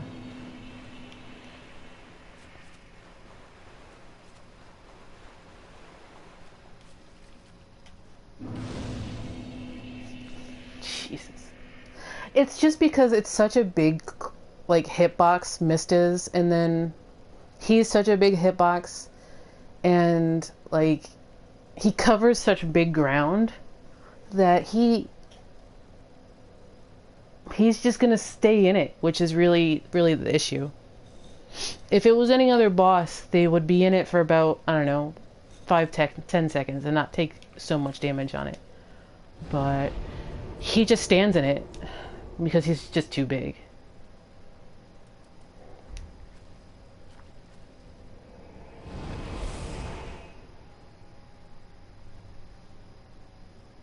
And I'm not even maxed out on my build for this character. It's supposed to be 40-40 intelligence and faith, and I'm like sitting at 30-30. Ashen one, thou wish then call I am of Doust. Very well, then take Nari.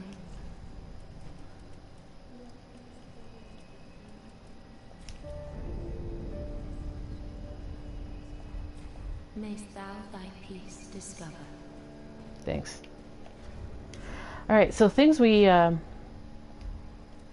since I used lingering, it stayed on for a long time. Alright, so, Midir's soul, and I swear this has something, it looks like a,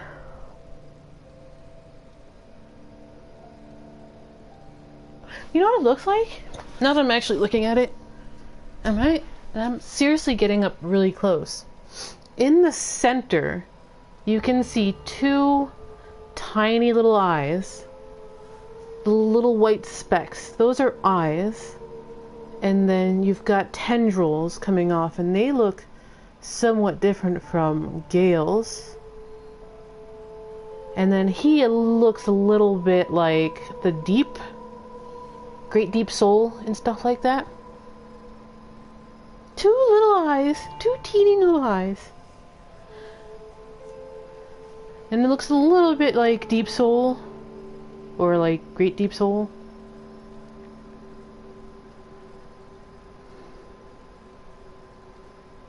Yeah, very saturated.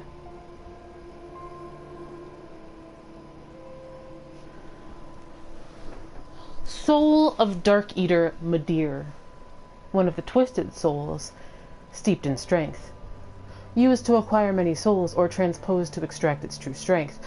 Midir, descendant of archdragons, was raised by the gods, and owing to his immortality, was given a duty to eternally battle the dark. A duty that he would never forget, even after the gods perished. So there's your proof that the gods are dead. The gods have been dead for a while. Yeah, like Vodka says, the gods have been dead for a long time. Probably even... Oh, side note, eggs. Explanation. Check out the luck stat symbol. It's an egg. It's an egg. Egg, egg, egg. I love you, egg. There's an ancient, like, South Korean flash animation about loving eggs and stuff. It's very cute, but... Egg.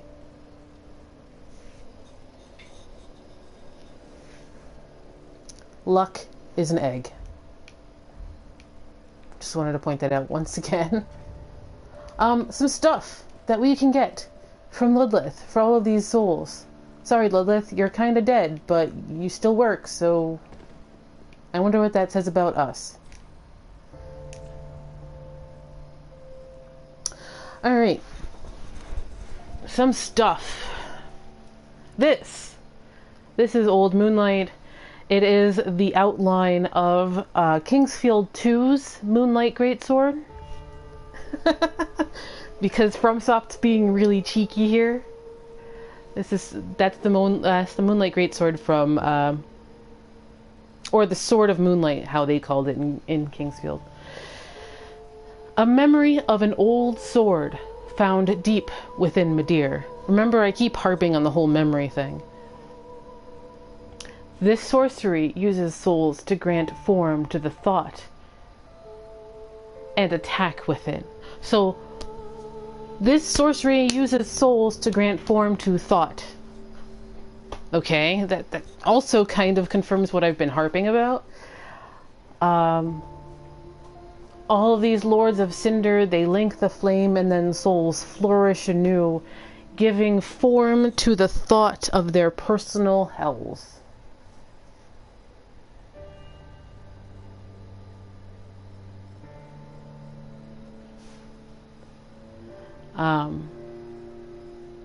Attacks are coupled with light waves, and sustaining the stance before attacking increases their speed and potency. The sword is named after Moonlight, but it is slightly different than the one fashioned of Pale Drake Seath. Perhaps it is rooted in an older memory from not long after the beginning. FromSoft! Really? You're just gonna be that cheeky? You're gonna be that cheeky here? I can't really talk about the lore here because it's just like, hey guys, Did you play Kingsfield 2? A memory from before Souls? Kappa. Because this is the Moonlight Greatsword from Kingsfield 2.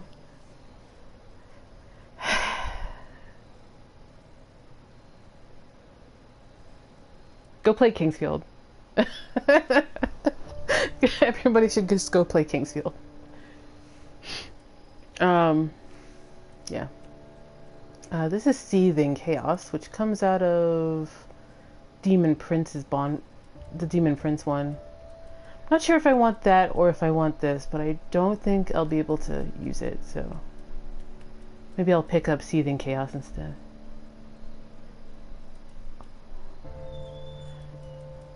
Can I use his katana or should I just use it?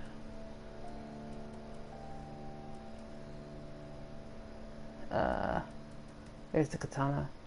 Alright, so let me read them and then I'll pick them up and show it off. The last flame lit by the Demon Prince. This pyromancy hurls a clump of chaos. Upon impact, this clump of chaos seethes wildly, condenses briefly, then explodes violently. To the demons, these clumps are shreds of life. Isn't this very similar to a different spell in Dark Souls 1 or 2? I want to say there's something really similar.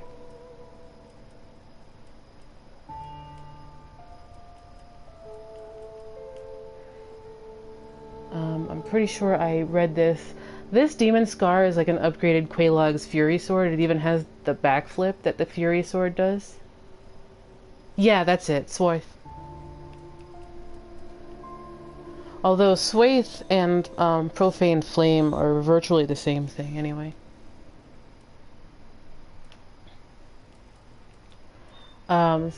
Repeating Crossbow from Slave Knight Gale. This crossbow, customized for repeat firing to face mobs alone, was wielded by Slave Knight Gale. So, Gale, facing mobs and mobs and mobs, and he was basically alone, fashioned this crossbow to basically be a machine gun? Used in the battles of an endless journey, this crossbow is covered with twists and dinks, rusted with blood, and made extremely brittle from overuse. So it's been a very long time since he saw us in the Cathedral of the Deep and tricked us into the painting till when we see him again. It's been a very long time. Way too long to notice. But like since we're undead, time doesn't seem to pass. Oh yeah, the splintering exploding boats with the Loris Ed reference from Demon Souls. Bring me a demon soul! I love that guy. Best blacksmith. Sorry, you guys. He is the best blacksmith. Frayed Blade. A dragon weapon symbolizing Darkeater Midir. The once exquisite blade is now stained black and frayed at the hilt. Without its sheath, it will soon crumble into nothing. Yeah. Ed the blacksmith. I love that guy. Great guy. Gale's greatsword, which used to be the executioner's greatsword that you found in the zombie graveyard of the Cathedral of the Deep. Actually, an executioner's greatsword, based on a real one. I think a German spy talked about it a lot, and there's a lot of images about it on Google Images. Greatsword of Slave Knight Gale, the only weapon that he kept with him from beginning to end. Originally an executioner's sword made for decapitation, this blade is heavily chipped and stained with the blood of countless battles. Blade of Peril, a precarious technique unique to undead Gale. Leap in any direction, slamming the greatsword to the ground, then follow the normal attack with a large spinning slash, or strong attack to backstep and jump forward in an overhead slam. I'm gonna pick this up.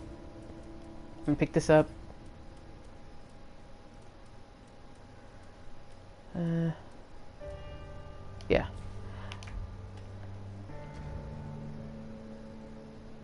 It's true though. I I think I have it. Or is it in my box? Because I toss everything in the box.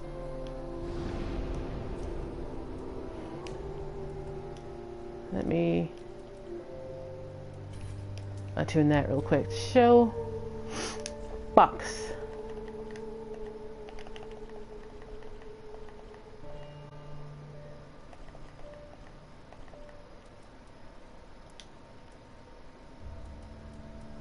There.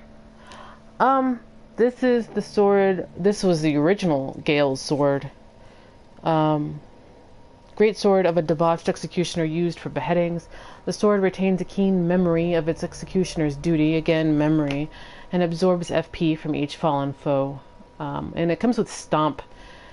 In Dark Souls 3, it doesn't have the holes. There's like 3 little holes that the real version of this has. I don't know why. AGS will know why. And they used to use it for decapitations.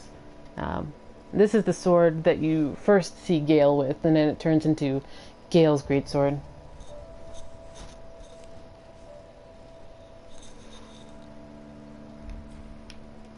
As far as cheeky references go, so you can hold it much like the bow and arrow miracle. Yeah.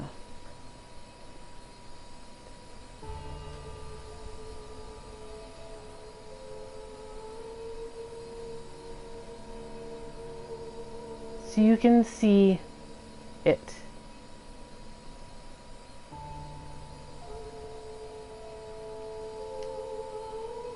It is so pretty.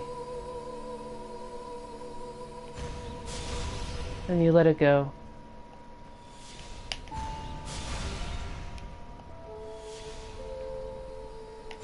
Letting it go eats the FP.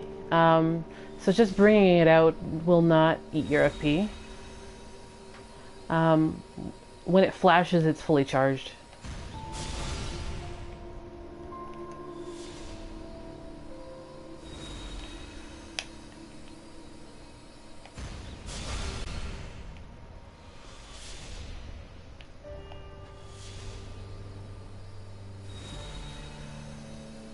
But yeah, this is the Kingsfield 2 sword, Moonlight Greatsword. Because references. And, you know, maybe. I mean, there's a lot of talk about maybe Gale was the champion from the undead matches, which is why the undead matches happen. Don't worry about it, Marcus. People die. It dies all the time. And he could have been the beheader if they had a beheader. I kind of think they all went the same way the Harald Knights ended up doing, which is like that. But again, if they were beheading themselves or being beheaded, it stands to reason that they figured out something I've been like musing or working over, and that like the seat of humanity is in your head, in your brain, where the seat of the first flame within a person is in their heart. So in a way, Dark Souls is kind of a parable about the war between the head and the heart, sort of thing.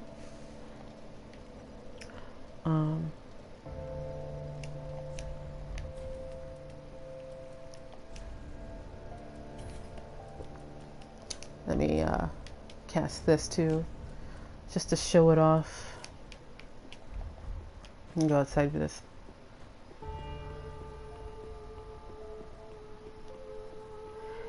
Yeah, well, maybe, but Harald Knights, Irithel's slaves,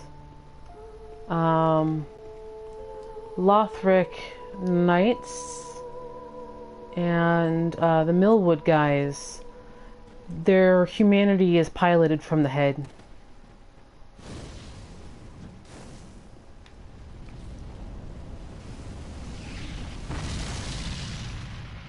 It's kind of cool.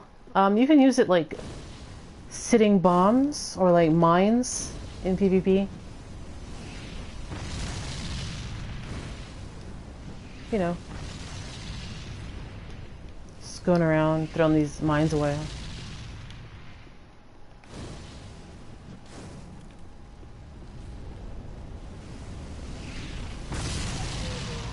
Well, rip you.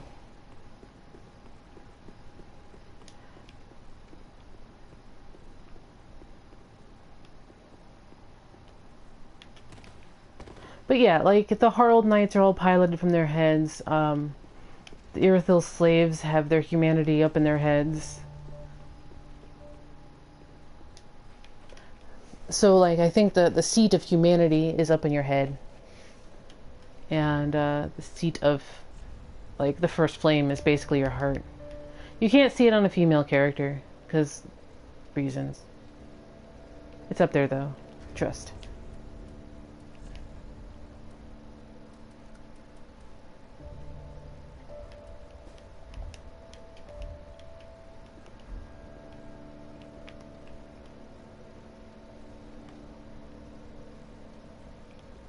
I look fancy. Alright, what's left? Time to go clean up some loose ends. Let's go... Here's your...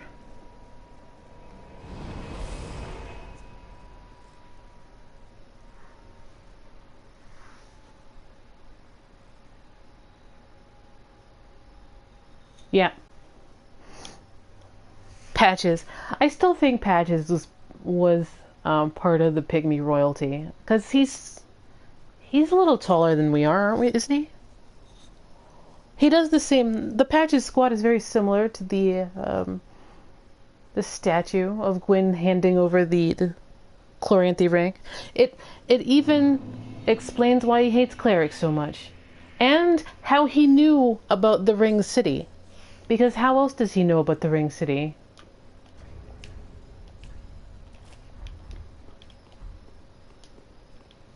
And clerics are basically your number one enemy in the Ring City, so I went to the wrong bonfire.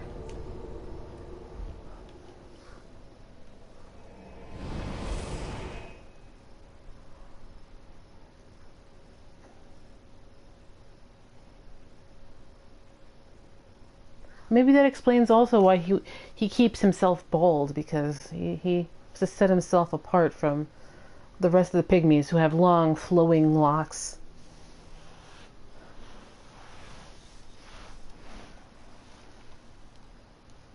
Yeah, well, yeah, he's got a player character model. He's not actually modeled like the Firekeeper. The Firekeeper is actually modeled.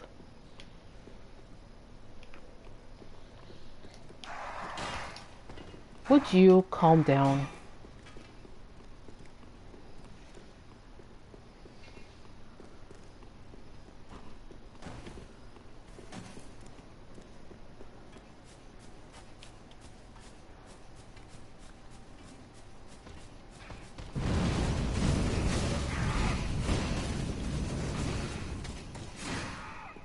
Oh yeah.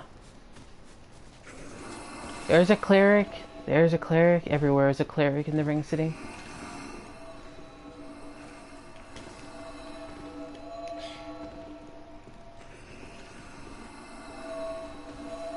Up.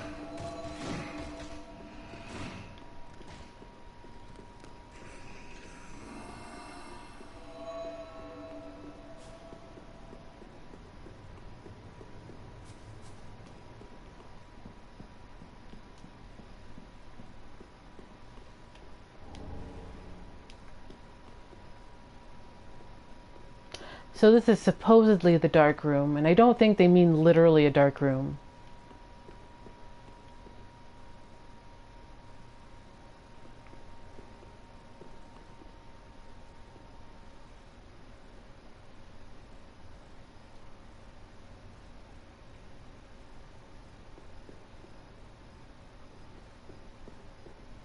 And he sees us as a friend. Even after he returns as Patches. Like, we get to summon him in for Half-Light. as patches. So some important stuff here. First of all, probably the most important thing is the crown. Crown of Shira, knight in service to Filianore. Finely crafted with silver and fashioned with a pearl from a man-eater shell. The only man-eater shells in Dark Souls are in Dark Souls 1, and they are in two places. Ash Lake, around the Everlasting Dragon, or right in front of Seath's boss room in the Crystal Caves. Shira delivered the crucified Mad King to a dark room where she stayed, in her formal wear, even though none would see her. Is it out of respect for the fact that she's got a king, like her pet pygmy is a king? Or was a king? Or just that she's just that stuffy? Armor of Shira, knight in service of Filianore, a rare woman's piece from ancient times, with a spun gold shawl draped over the silver breastplate and green woven skirt, the green to symbolize Filianore. This armor offers a subdued yet refined elegance, apropos to both a handmaiden of the princess and one whose veins course with royal blood. Crystals and trees from soft man. Seriously.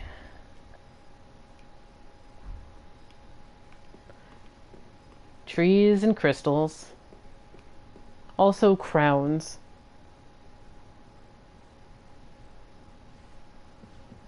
I think vodka, you're right. I think you're right, vodka.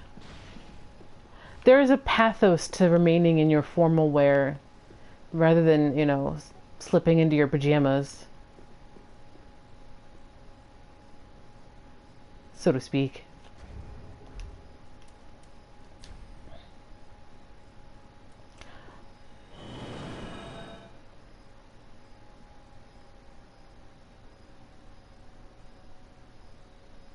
And also, much like the voice asking for the password in Bloodborne, she's already dead.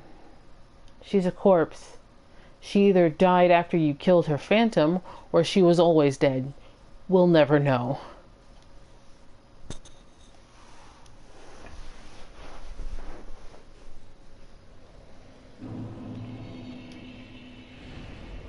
And she does come off as a bit of a zealot when she reintroduces herself when she's a phantom.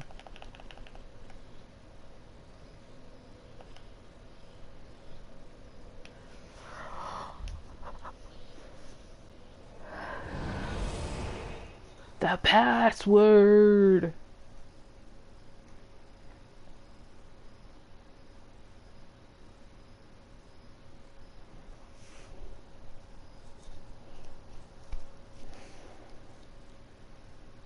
That guy's voice performance in Bloodborne was pretty great.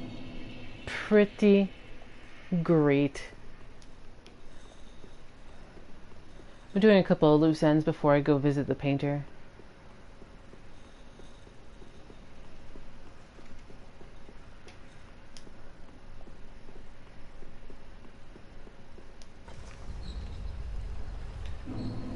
Guess I'll go upstairs to see if the giant's dead yet.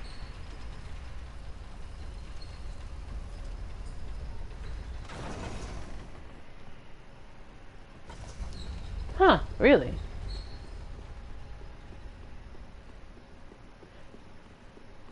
Really? Yeah. The VA is, Vendrick. So, here's our friend Aegon. So you get his, great hammer and his moaning shield. He's collapsed. He's taking a nap. Shh. He's taking a nap, you guys.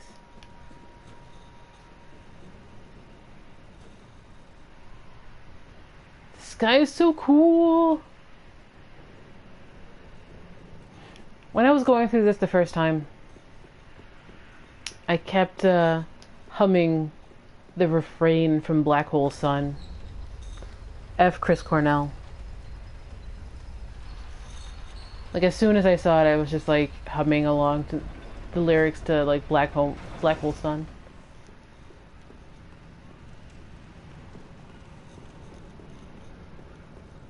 Oh, he's not dead yet. I mean, yeah.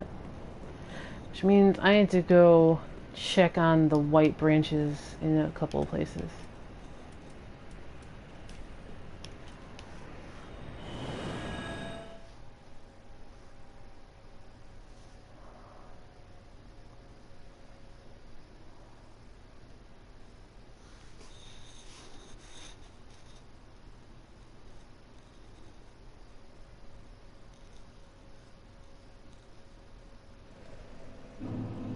Because I done missed one.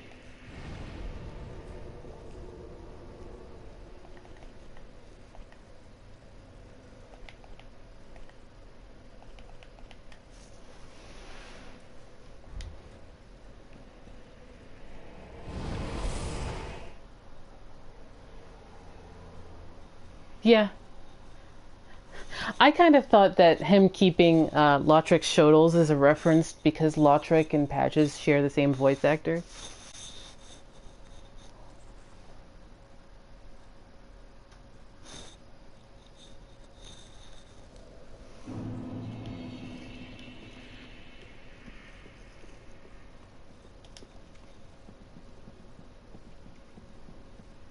So I thought that was a cute little wink nod.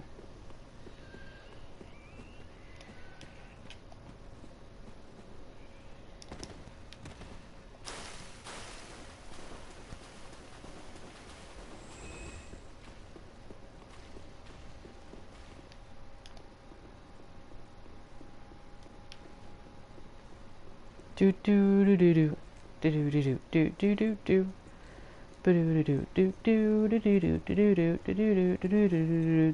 do do.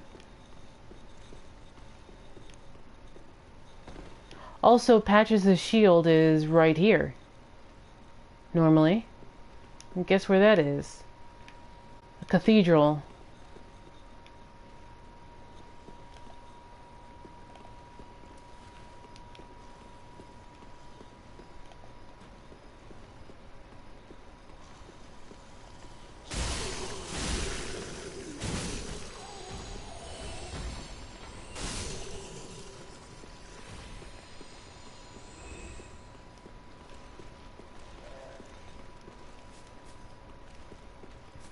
No, not that way. This way.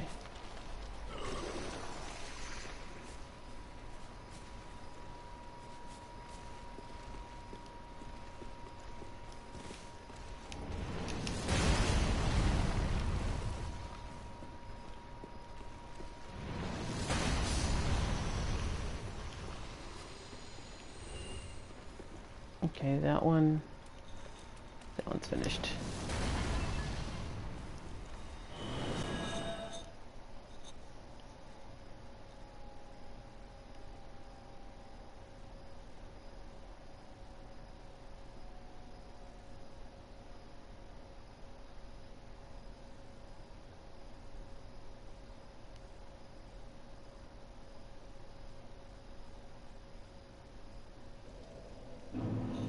Which area?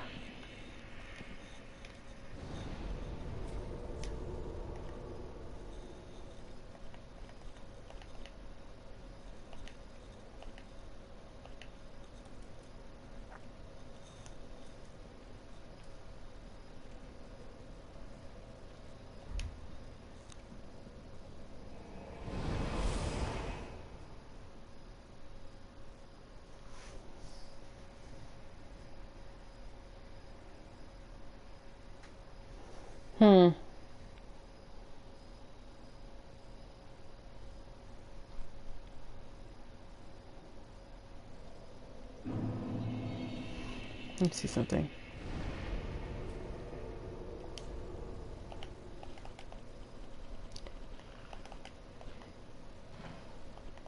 You know, I'm inclined to say either Archdragon Peak or the Ring City. being very original to DS3.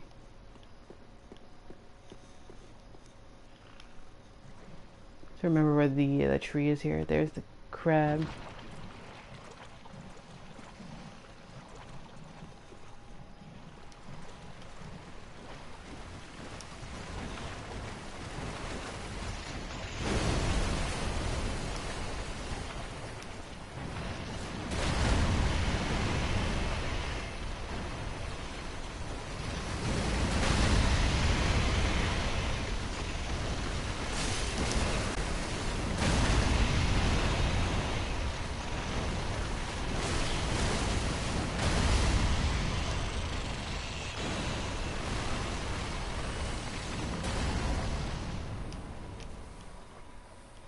Alright.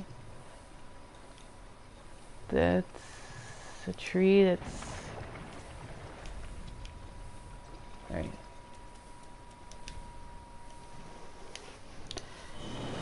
Next one is Undead Settlement. Yeah, like, Archdragon Peak was probably the first inclination. Like, there's a feeling of familiarity, but it's very original. Which makes it really successful in my eyes. That it's not so original that it doesn't fit, but it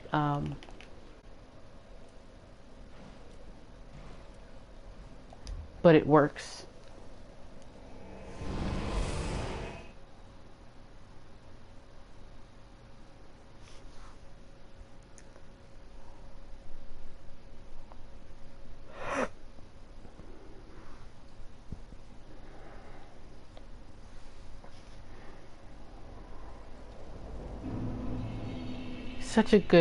That's such a good image there. Yeah. I agree.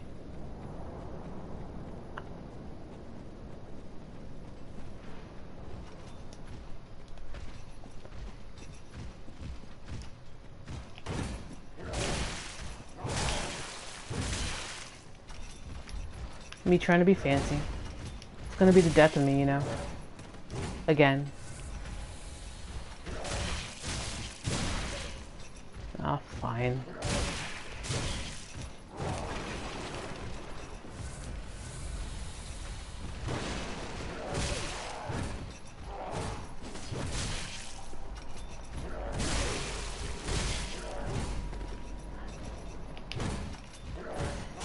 You can parry them. I was just being really bad at it. Yeah, I love Undead Graves. I love Undead Graves because it revises something in a way you didn't think possible. And it revises in a way to be like a twist on what you were expecting.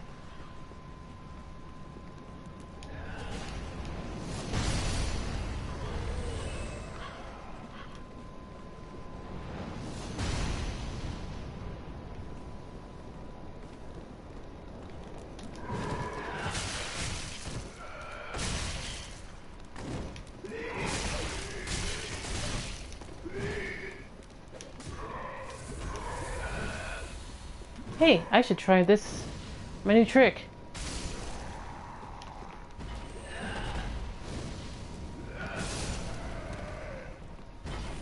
That's weird. Doesn't actually explode when it hits something. Yeah, I just went there. The Fair and Keep tree. Maybe it's a swamp tree? Is there 4?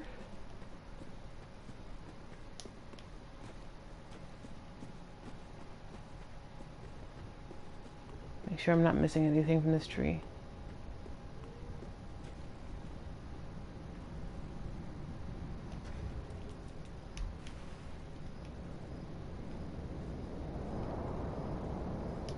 Wait, is he dead now?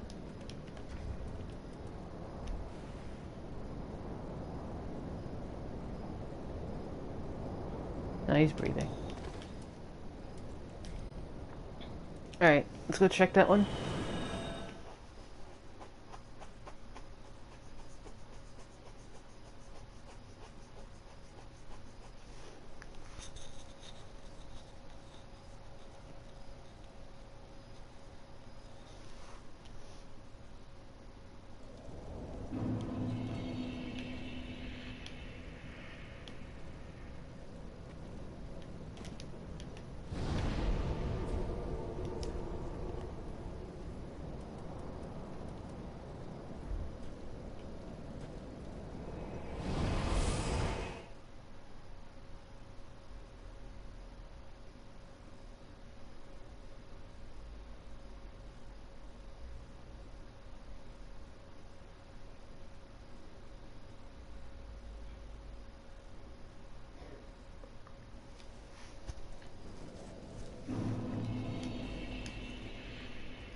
so many vagrants.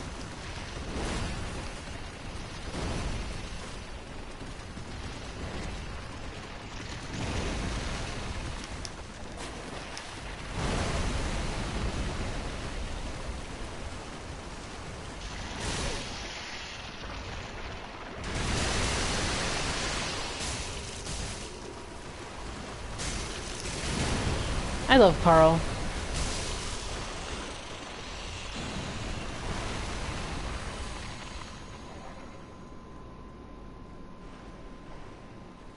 Yeah, definitely. I agree. The Dark Sun has some great framing.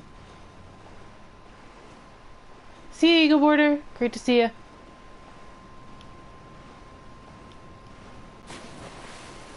Yeah, these are basically headless vagrants.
That one in particular deserved it.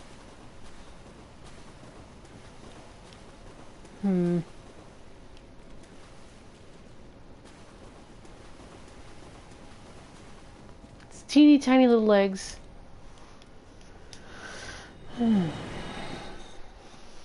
So cute.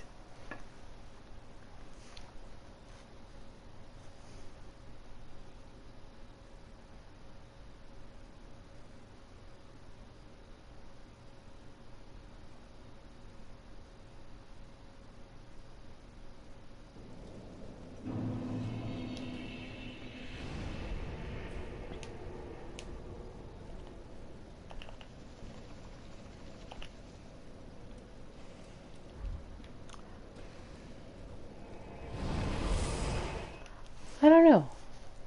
I thought I was missing something from a white tree, but I guess not. I even got the white tree in the Ring City, which doesn't count, but...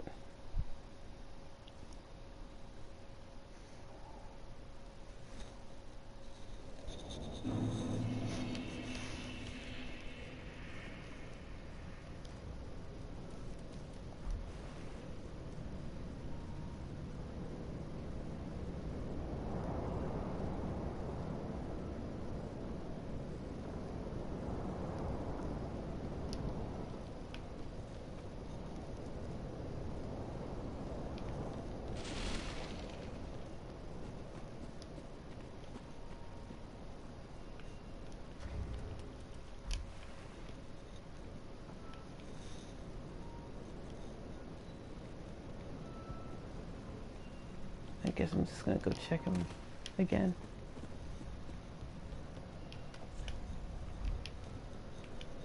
Yeah, he does sell human pine resin. Patches sells an interesting assortment of items.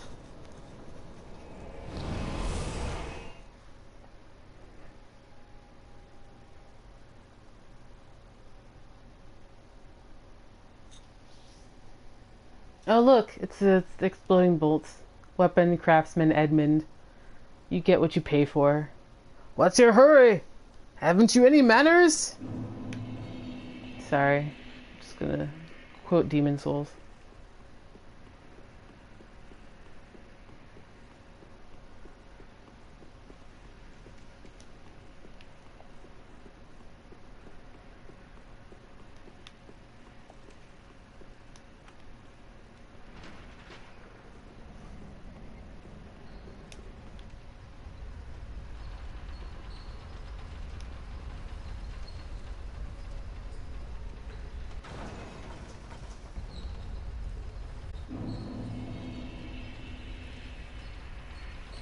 By the way,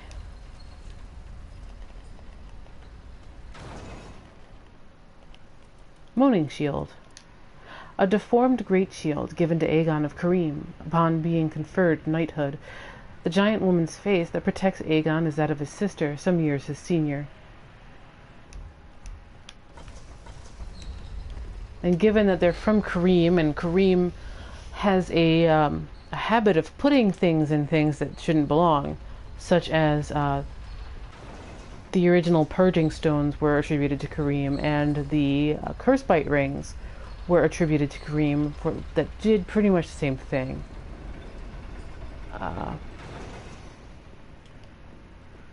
It makes sense that it would be Karim that would make something like that. Alright, he's dead now. Well. So, visiting the 3 trees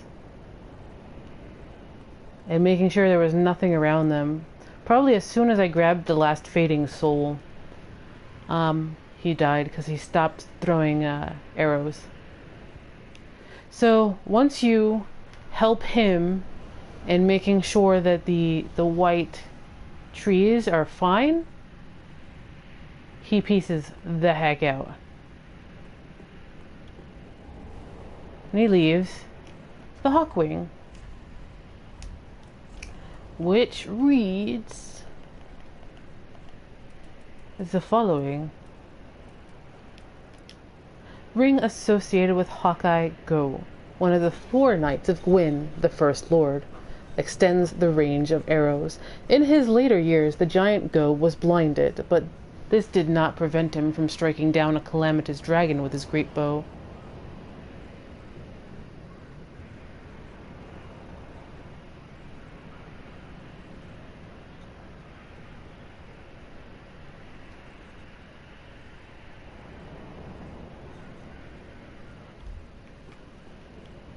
And then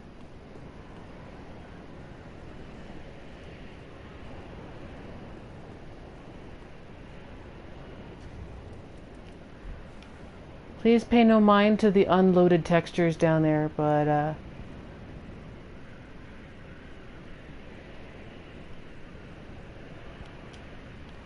there's the perimeter of Farron at the very bottom. If you note also, the 3 fires are out from up here.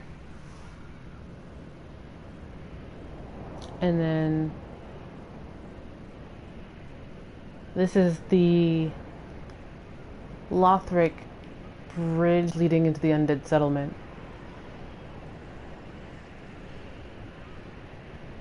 And that goes all the way to the ground, as it were.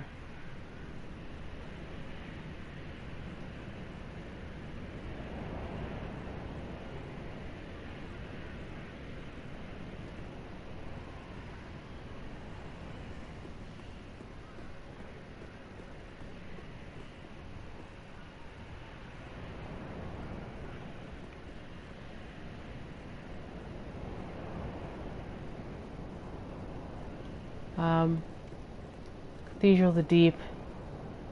It's right there.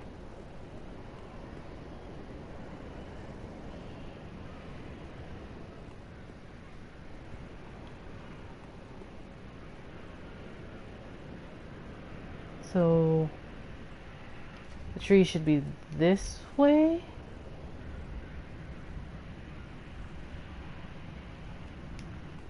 The thing is, he was the giant was probably looking for the glowy of the items around the tree, and once they were gone, he decided that the trees were safe, and he was fine.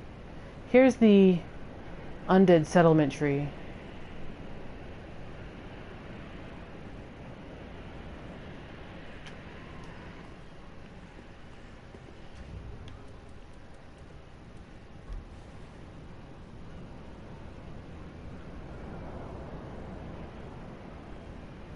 There's in Orlando over there.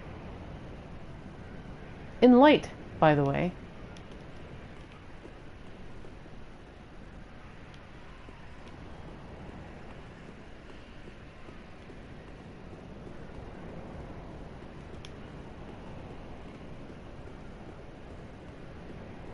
See if we can't see anything else from over here.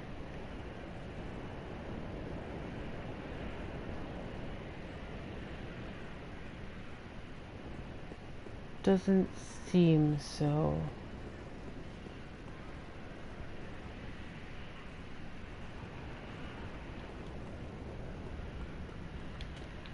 Alright, so that's that.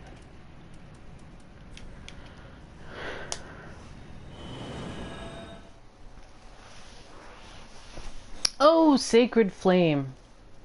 That's right. I should go get that. Yeah, there's a couple of things that I need to go get. Let me attune Flesh Sweat.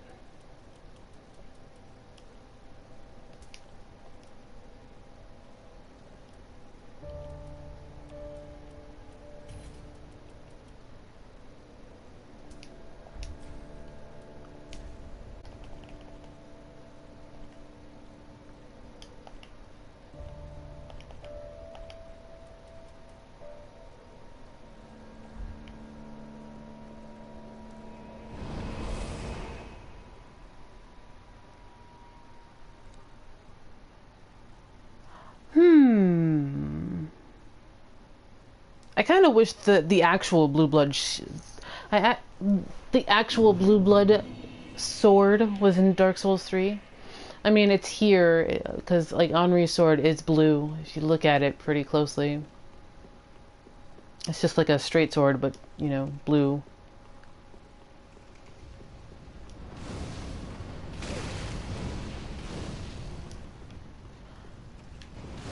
But I kind of wish the actual thing was out. Just like the blind. I kind of wish the blind was here too.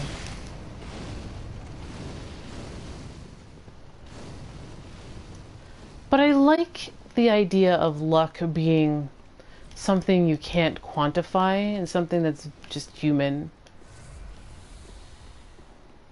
Something humans just have because we're awesome like that.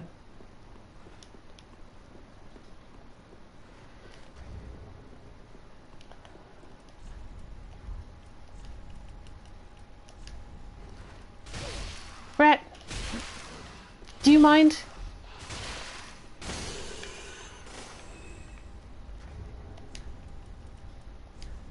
Moss root? Moss root.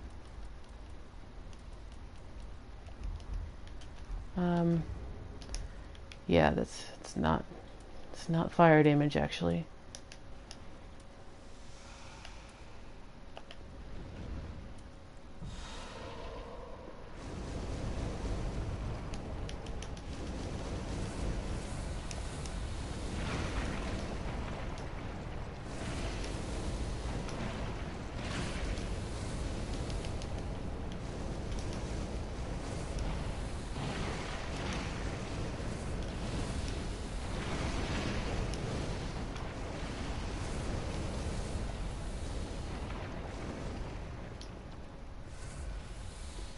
Alright, we got Toxic Mist and the White Hair Talisman.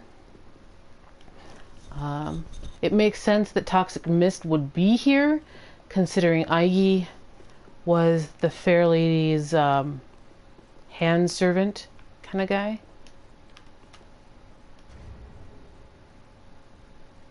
Yeah, Londor was... I definitely agree with you there. I mean, that's stuff I've been saying, that I think Londor kind of misinterpreted it pretty hard. Toxic Mist. Unique pyromancy of Aingi that never gained currency in the Great Swamp.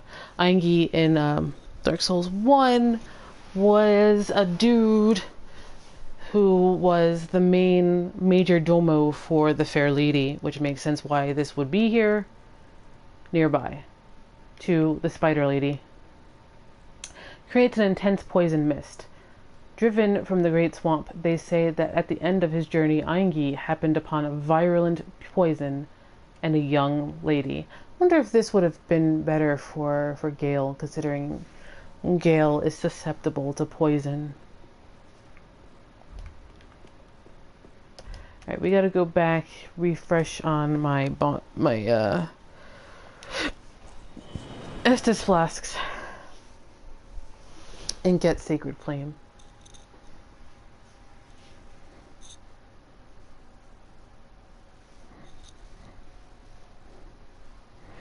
Like, the Sword of Avowal is just like, yeah, Gale moves too quick. And my casting speed isn't as good as it could be.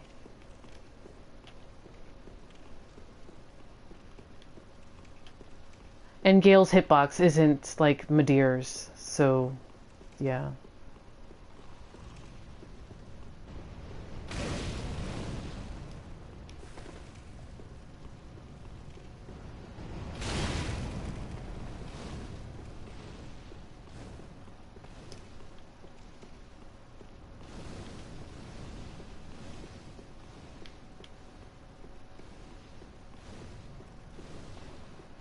That gets into more trouble than it's worth territory.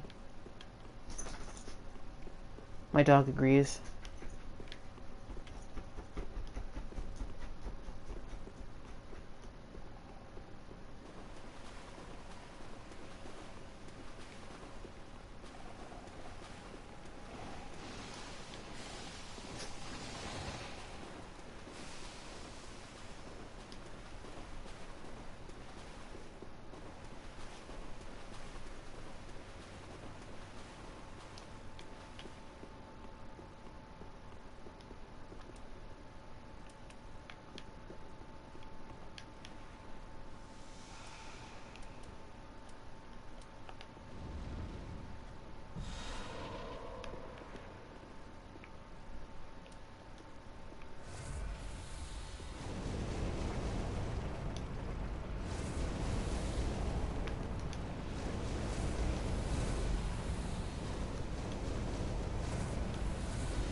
No, you can't. They fixed that. Mammotum tried it the other day. It's actually not fire damage, apparently, according to the Limit Breakers guys.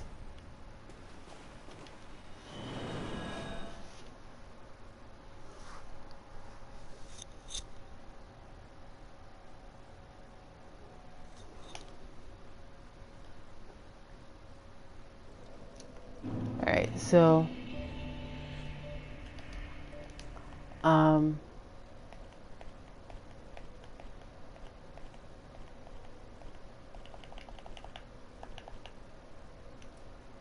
talisman. Talisman made from a lock of white hair. This lock of hair belonged to a deformed member of the Chaos Witches, mothers of the art of pyromancy. Fashioned into a talisman, it enables the wielder to cast both miracles and pyromancies. With it has combustion. And let's see here. Sacred Flame. Pyromancy taught amongst savages.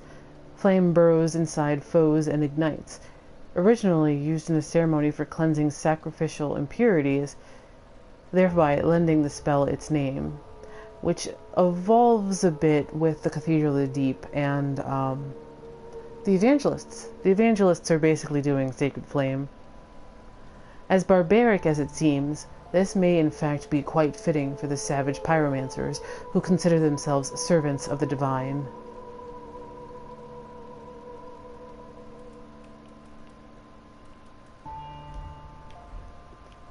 Let's see here.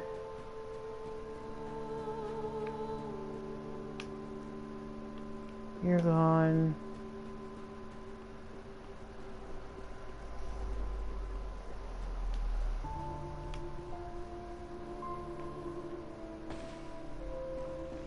If you wish.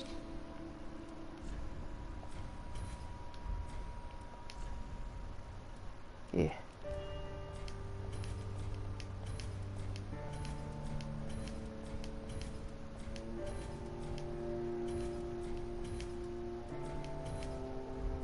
Godspeed, champion of Ash. May your solemn duty conclude in triumph. Thanks.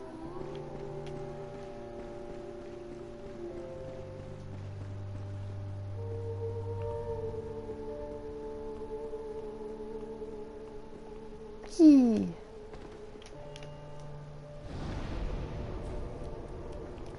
Let me toss some things into the box.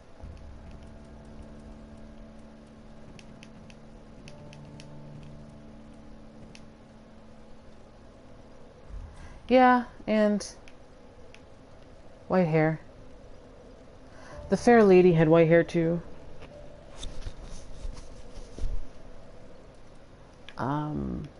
Let's see here.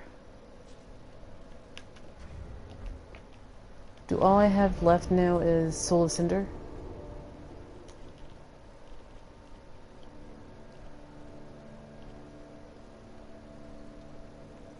Yes. First, though, we've got to visit the painter.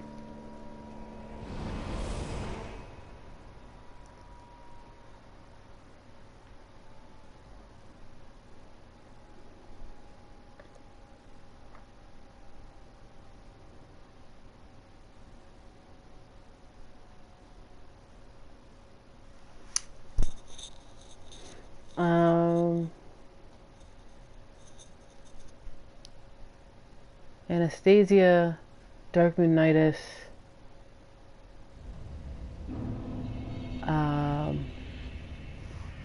the Fair Lady, so that's 3. 3 more in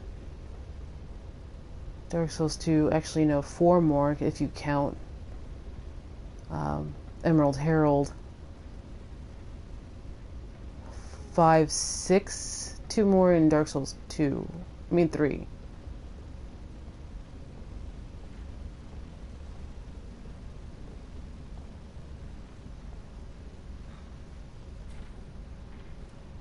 My thanks, Ashen One. With this will I paint a world. Please tell me thy name. I would name this painting after thee. My thanks. I will paint a world of that name. 'Twill be a cold, dark, and very gentle place. And one Grimhild? day No, this is Olwen. it will make someone a goodly Well, home. if we believe Grimhild is a firekeeper, then yes, she's a firekeeper. And that would be a 3rd. There's like 3 in every game. I wonder when Uncle Gale intends his return. I hope the new painting will be to him a gentle home.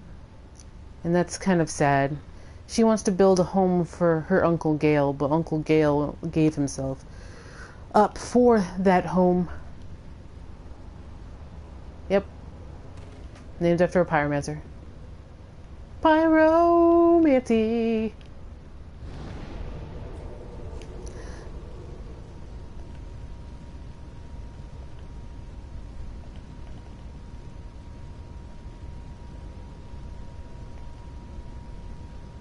Yeah, he is the home. It is him.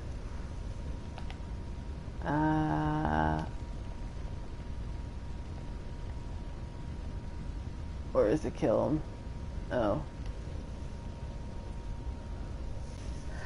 Well, let's go fight Soul of Cinder.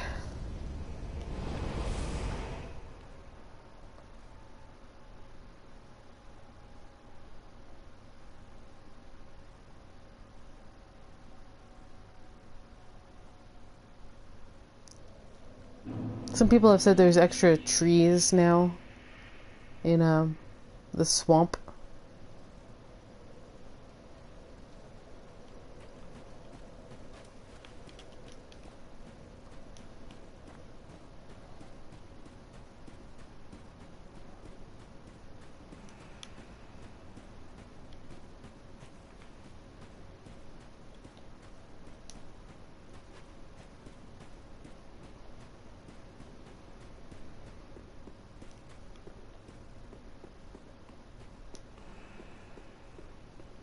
Yuri is here. She's actually pretty cool.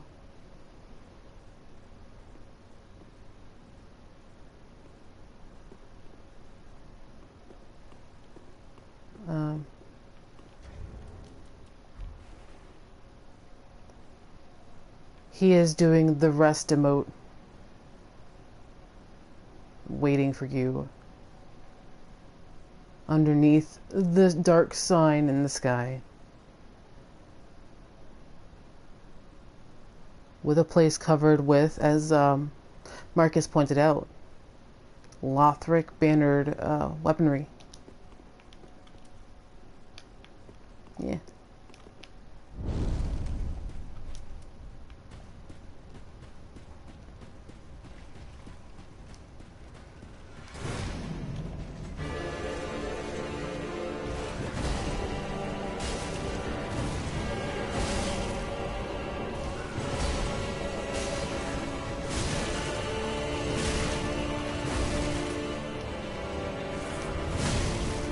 Thought I could.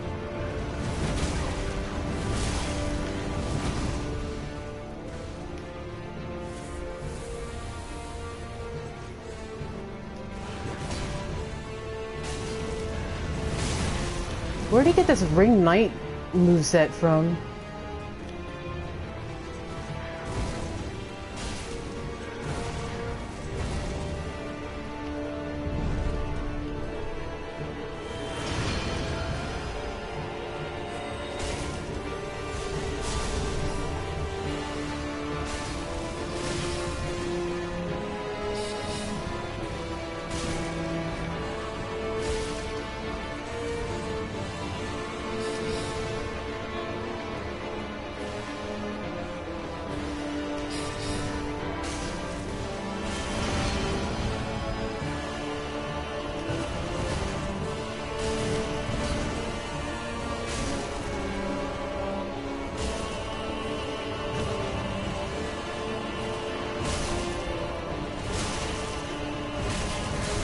Keep dodging right after, right before.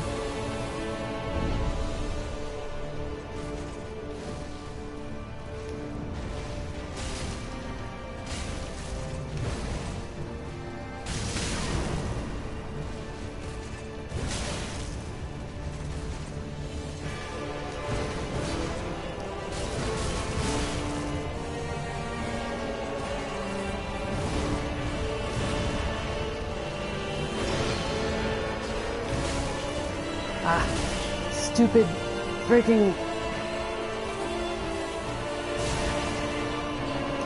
hate spears.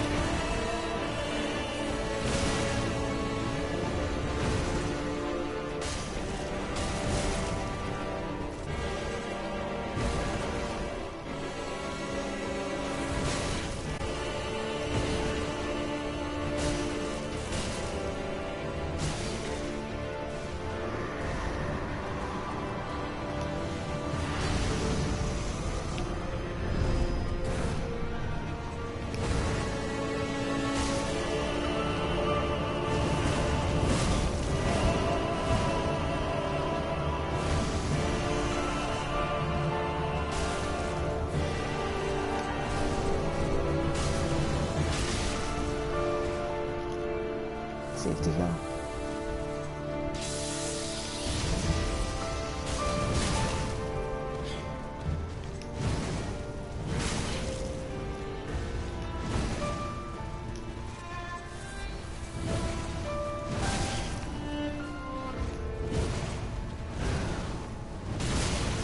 Damn it.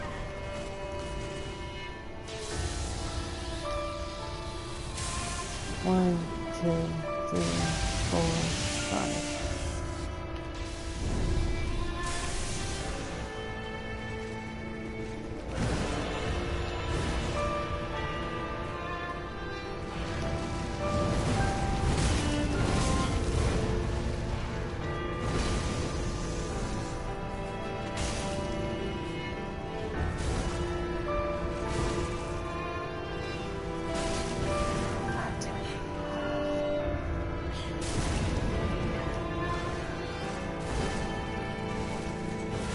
Damn it, I'm dead.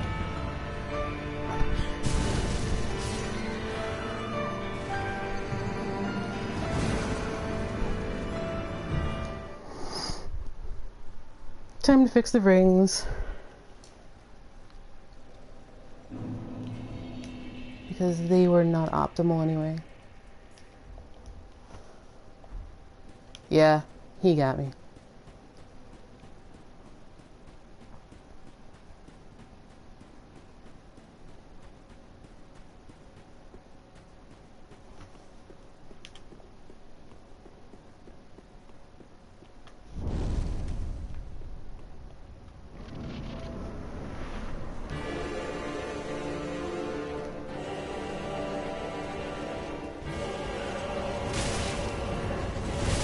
Ah, jeez.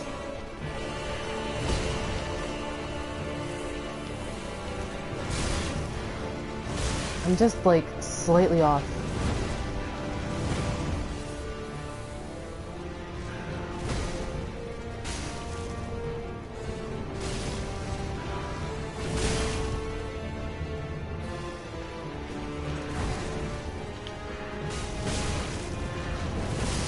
Damn it.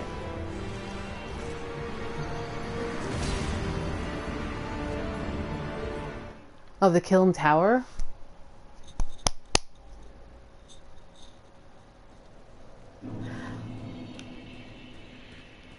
We're probably on top of it. This is a big tree, sort of like, what is it? Demon Prince,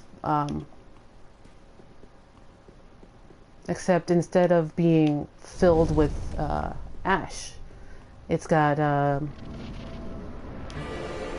Firelink Shrine.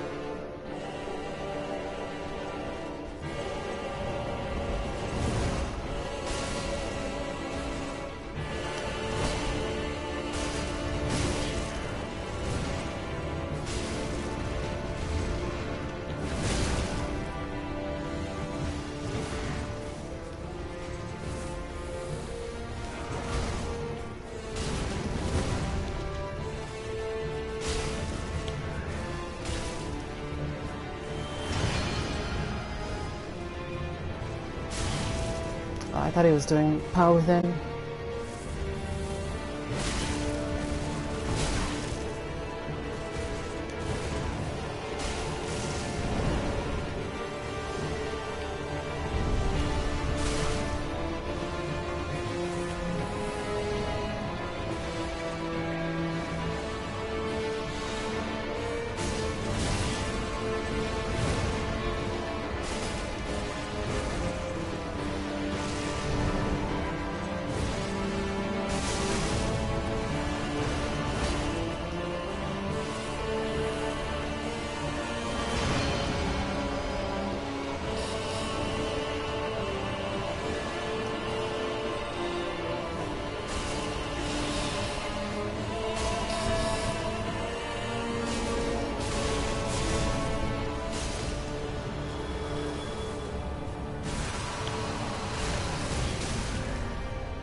Come on.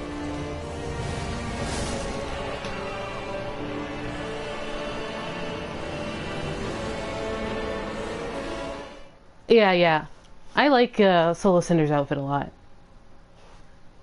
Probably my favorite, like, actual bit of armor. Me and Spears don't get along.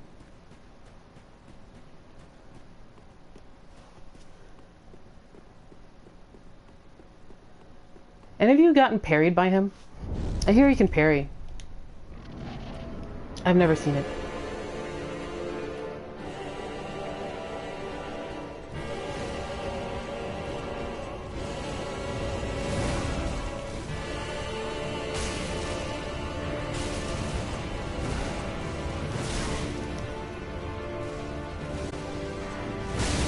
It's not just Lovelith. There's a bunch of armor sets that have it.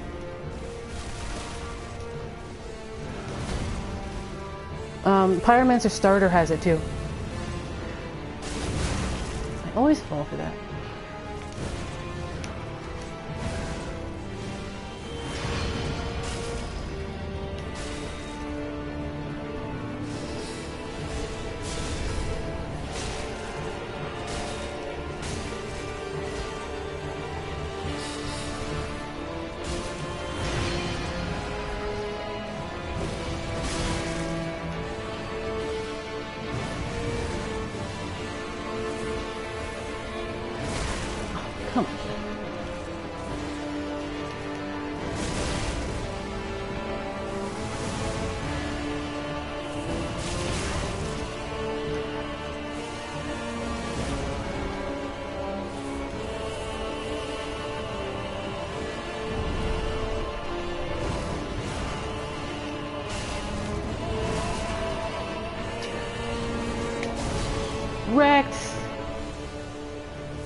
Would you stop?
And over the human ash.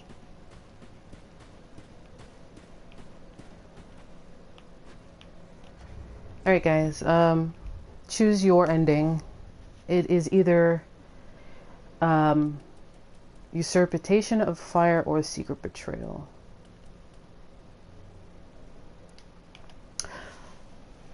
Soul of the Lords. One of the twisted souls steeped in strength. Used to acquire numerous souls, or transposed to extract its true strength. Since Lord Gwyn, the first Lord of Cinder, many exalted lords have linked the first flame, and it is their very souls that have manifested themselves as defender of the flame.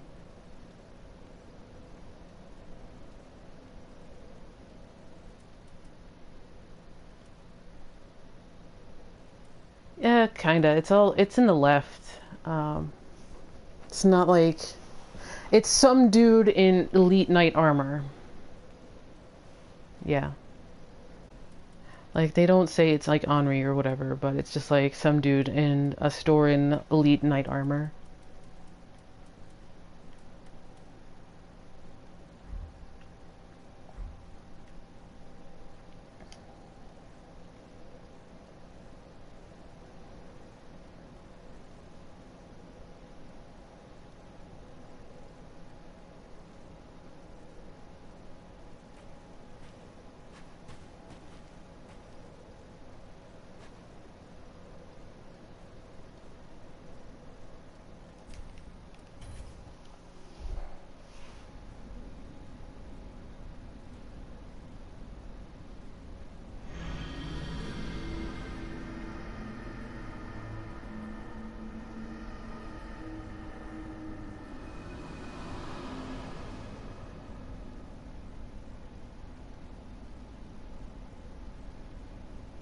Her crown looks like Calamit's head.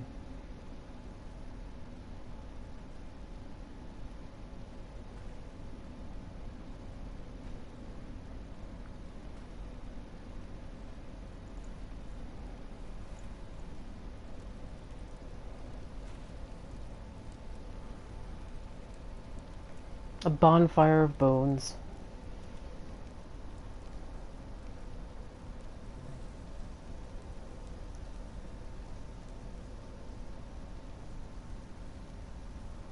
Gathered up with the eye of Calamite.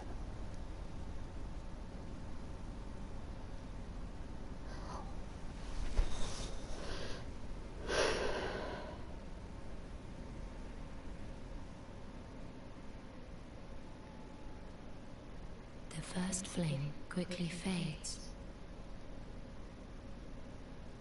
Darkness will shortly settle.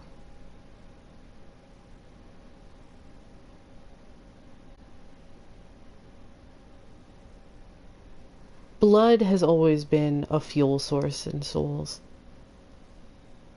It's not so much bones, but so much bones create red blood cells. And the blood of the dark soul is important, so is the blood of man. Linked by Lord's path.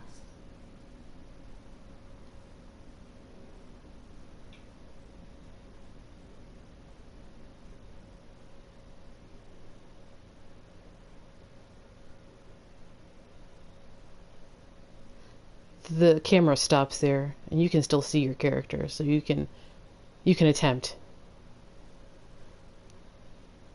Ashen One, hearest thou my voice still?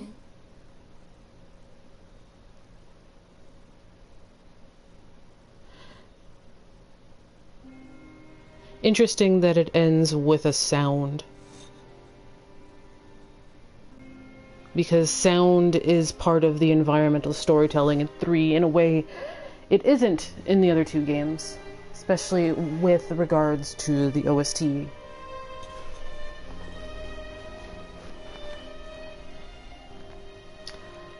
This is a new ending song.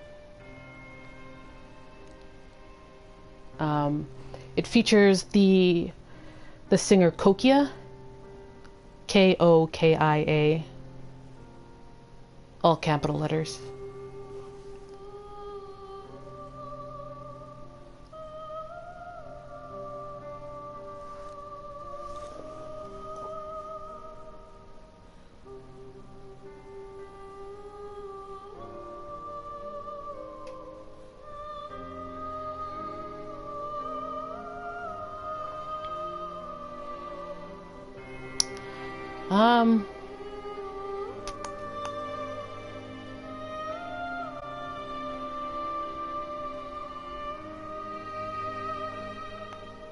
So funny. I got this done in like 15 sessions, but like Dark Souls 2 was up around 20.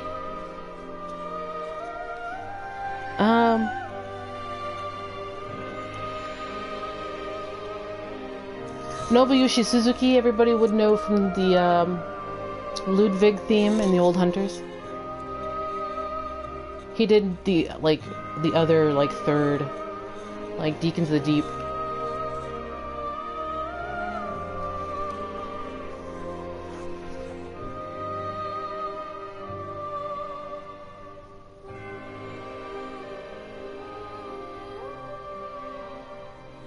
I'm not sure what's next. I think I've had Everybody Goes to the Rapture sitting on my PS4 to play.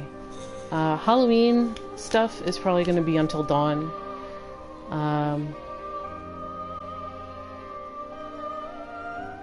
Depending on when I get a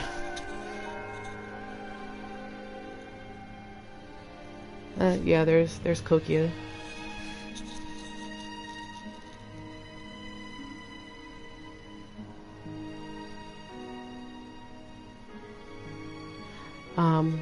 Depending on if I get a Elgato or not.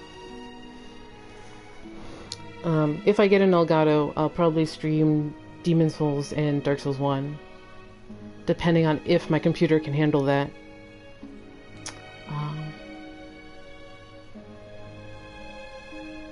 I'm also really interested in picking up Armored Core and streaming that. And I'm interested in seeing if I can't pick up at least Kingsfield 4 and play that. I'd love to play Silent Hill 2. I have a PlayStation 2. It's downstairs in the basement. And if I get an Elgato, I'd be able to do that. I'm still really mad that I got my PS4 after PT got taken down off of PSN. PT. Oh my gosh. My gosh.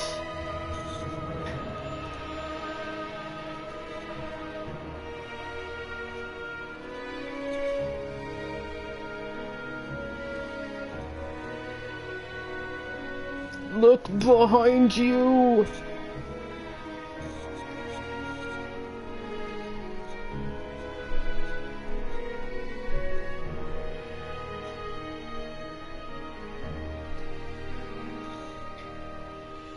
See ya! Have fun. Thanks for being around.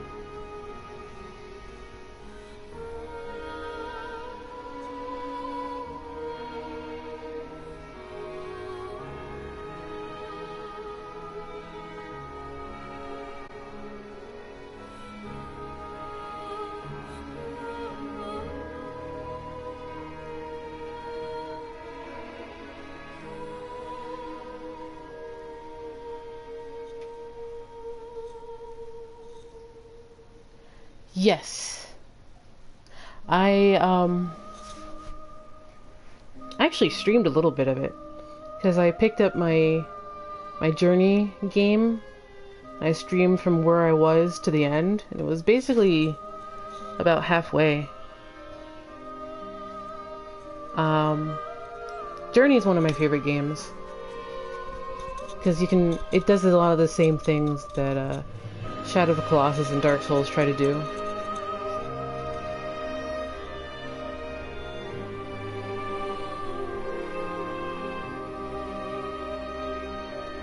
I think my journey game's in like New Game Double or Triple Plus or something like that. It's so weird.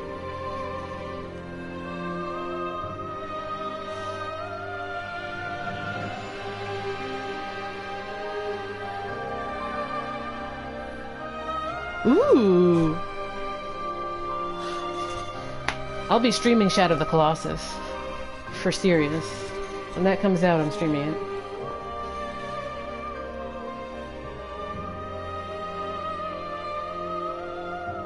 If you look at my my PlayStation trophies, you'll see how close I was to like getting 100% on that.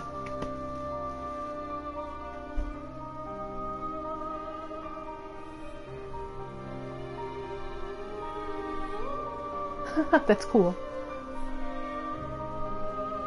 So, what's everyone's like closing thoughts on Dark Souls 3?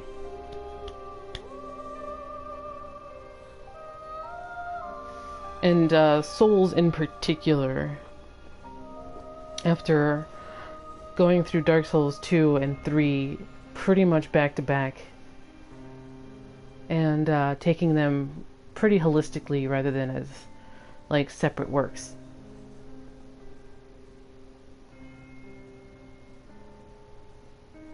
Never? Huh. Never sponsored Dark Souls 3? That's pretty crazy.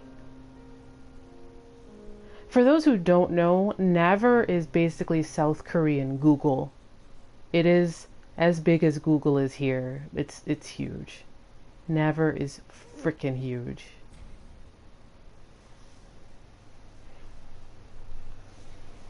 No! I do not. I'm gonna head back to the Firelink Shrine. Because there is at least one last armor set to go look at.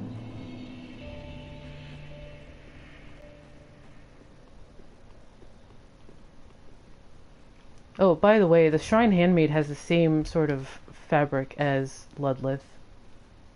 Also.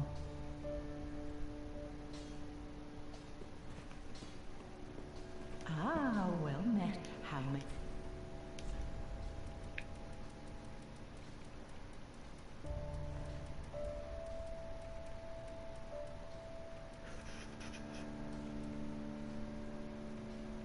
Ah, here we are. Start with the crown.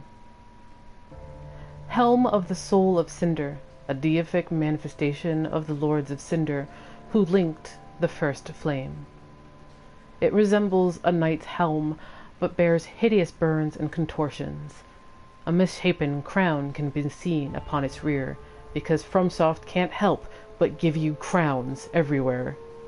It exists as a symbol of the great lords, and the noble act of linking the fire, though it is no more than an empty husk.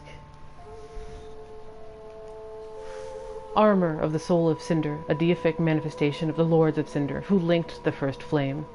It resembles a knight's armor, but bears hideous burns and contortions, taking the shape of a deathly ribcage. It exists as a symbol of the great lords, and the noble act of linking the fire, though it is no more than an empty husk. Pick these up.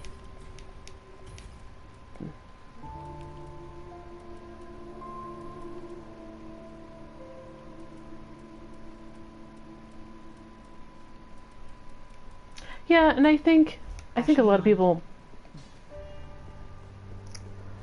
discounted DS2 for a great number of reasons. But DS2 stealthily, even though it doesn't have like direct references creates a lot of the foundations that exist in Dark Souls 3, so that Dark Souls 3 can go back to Dark Souls 1 and be like, hey, all of this comes together into a greater whole. It's a story of memory, collective memory, and all of that. Humanity in its place. And I think the biggest tragedy of Dark Souls is like the what if, what could have been in regards to a age of humanity that got denied by one person's fear and greed and stuff like that. And this spiral of this cycle that kept going around and around and around. Like an Ouroboros eating its own tail. Like a descent into the underworld. And eventually we do end up in the underworld. We end up in the Ring City. So, that's Souls. I think I'll take a break from Souls for a little bit. Yeah, I mean, there's out and out Dark Souls 1 references, and there's out and out that, but like Dark Souls 2 is important to understand for what Dark Souls 3 ends up doing. Because there's a lot of like the underlying ontology of Dark Souls 3 is informed by Dark Souls 2.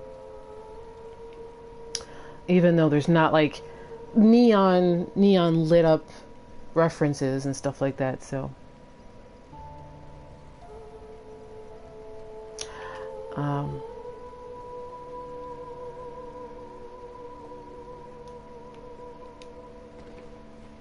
but yeah, not sure what's next. Probably everybody's going to the Rapture. Probably something else. Depends on what do. But I think I need to finish up essay stuff and get that out the door.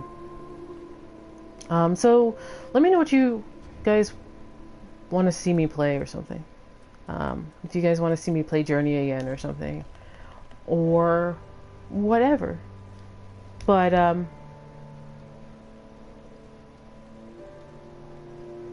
yeah, if they trim down DS2, like for me personally, DS2 is exhausting. I love DS2, but it's exhausting.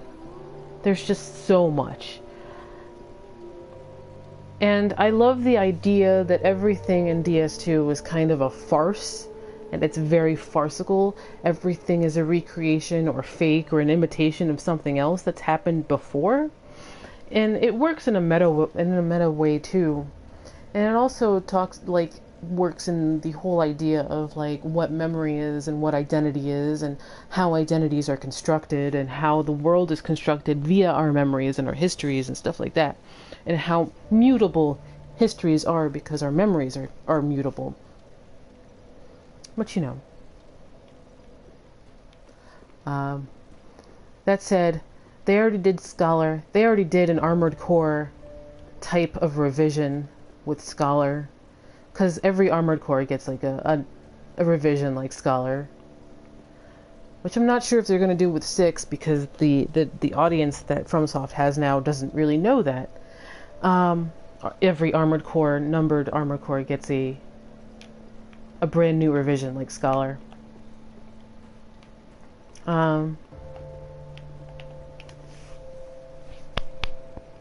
Yeah.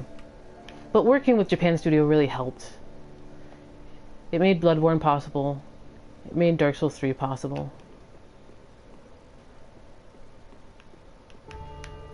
But yeah, there's a story here, and I think Dark Souls 1, 2, and 3 work in concert and dovetail far more than people give it credit for.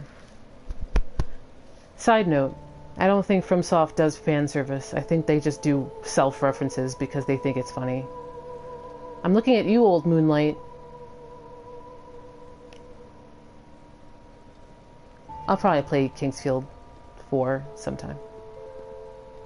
I need to figure it out if it works. Anyway, so thank you guys so much for joining me tonight, and it's really appreciated. For those who have followed me, thank you so much. I appreciate those follows. And I'll get back to timestamping YouTube when I have the time. Yeah, I need to see if it will work on my computer. I never know. I never know. Anyway, I'll see you guys soon. Take care, everybody.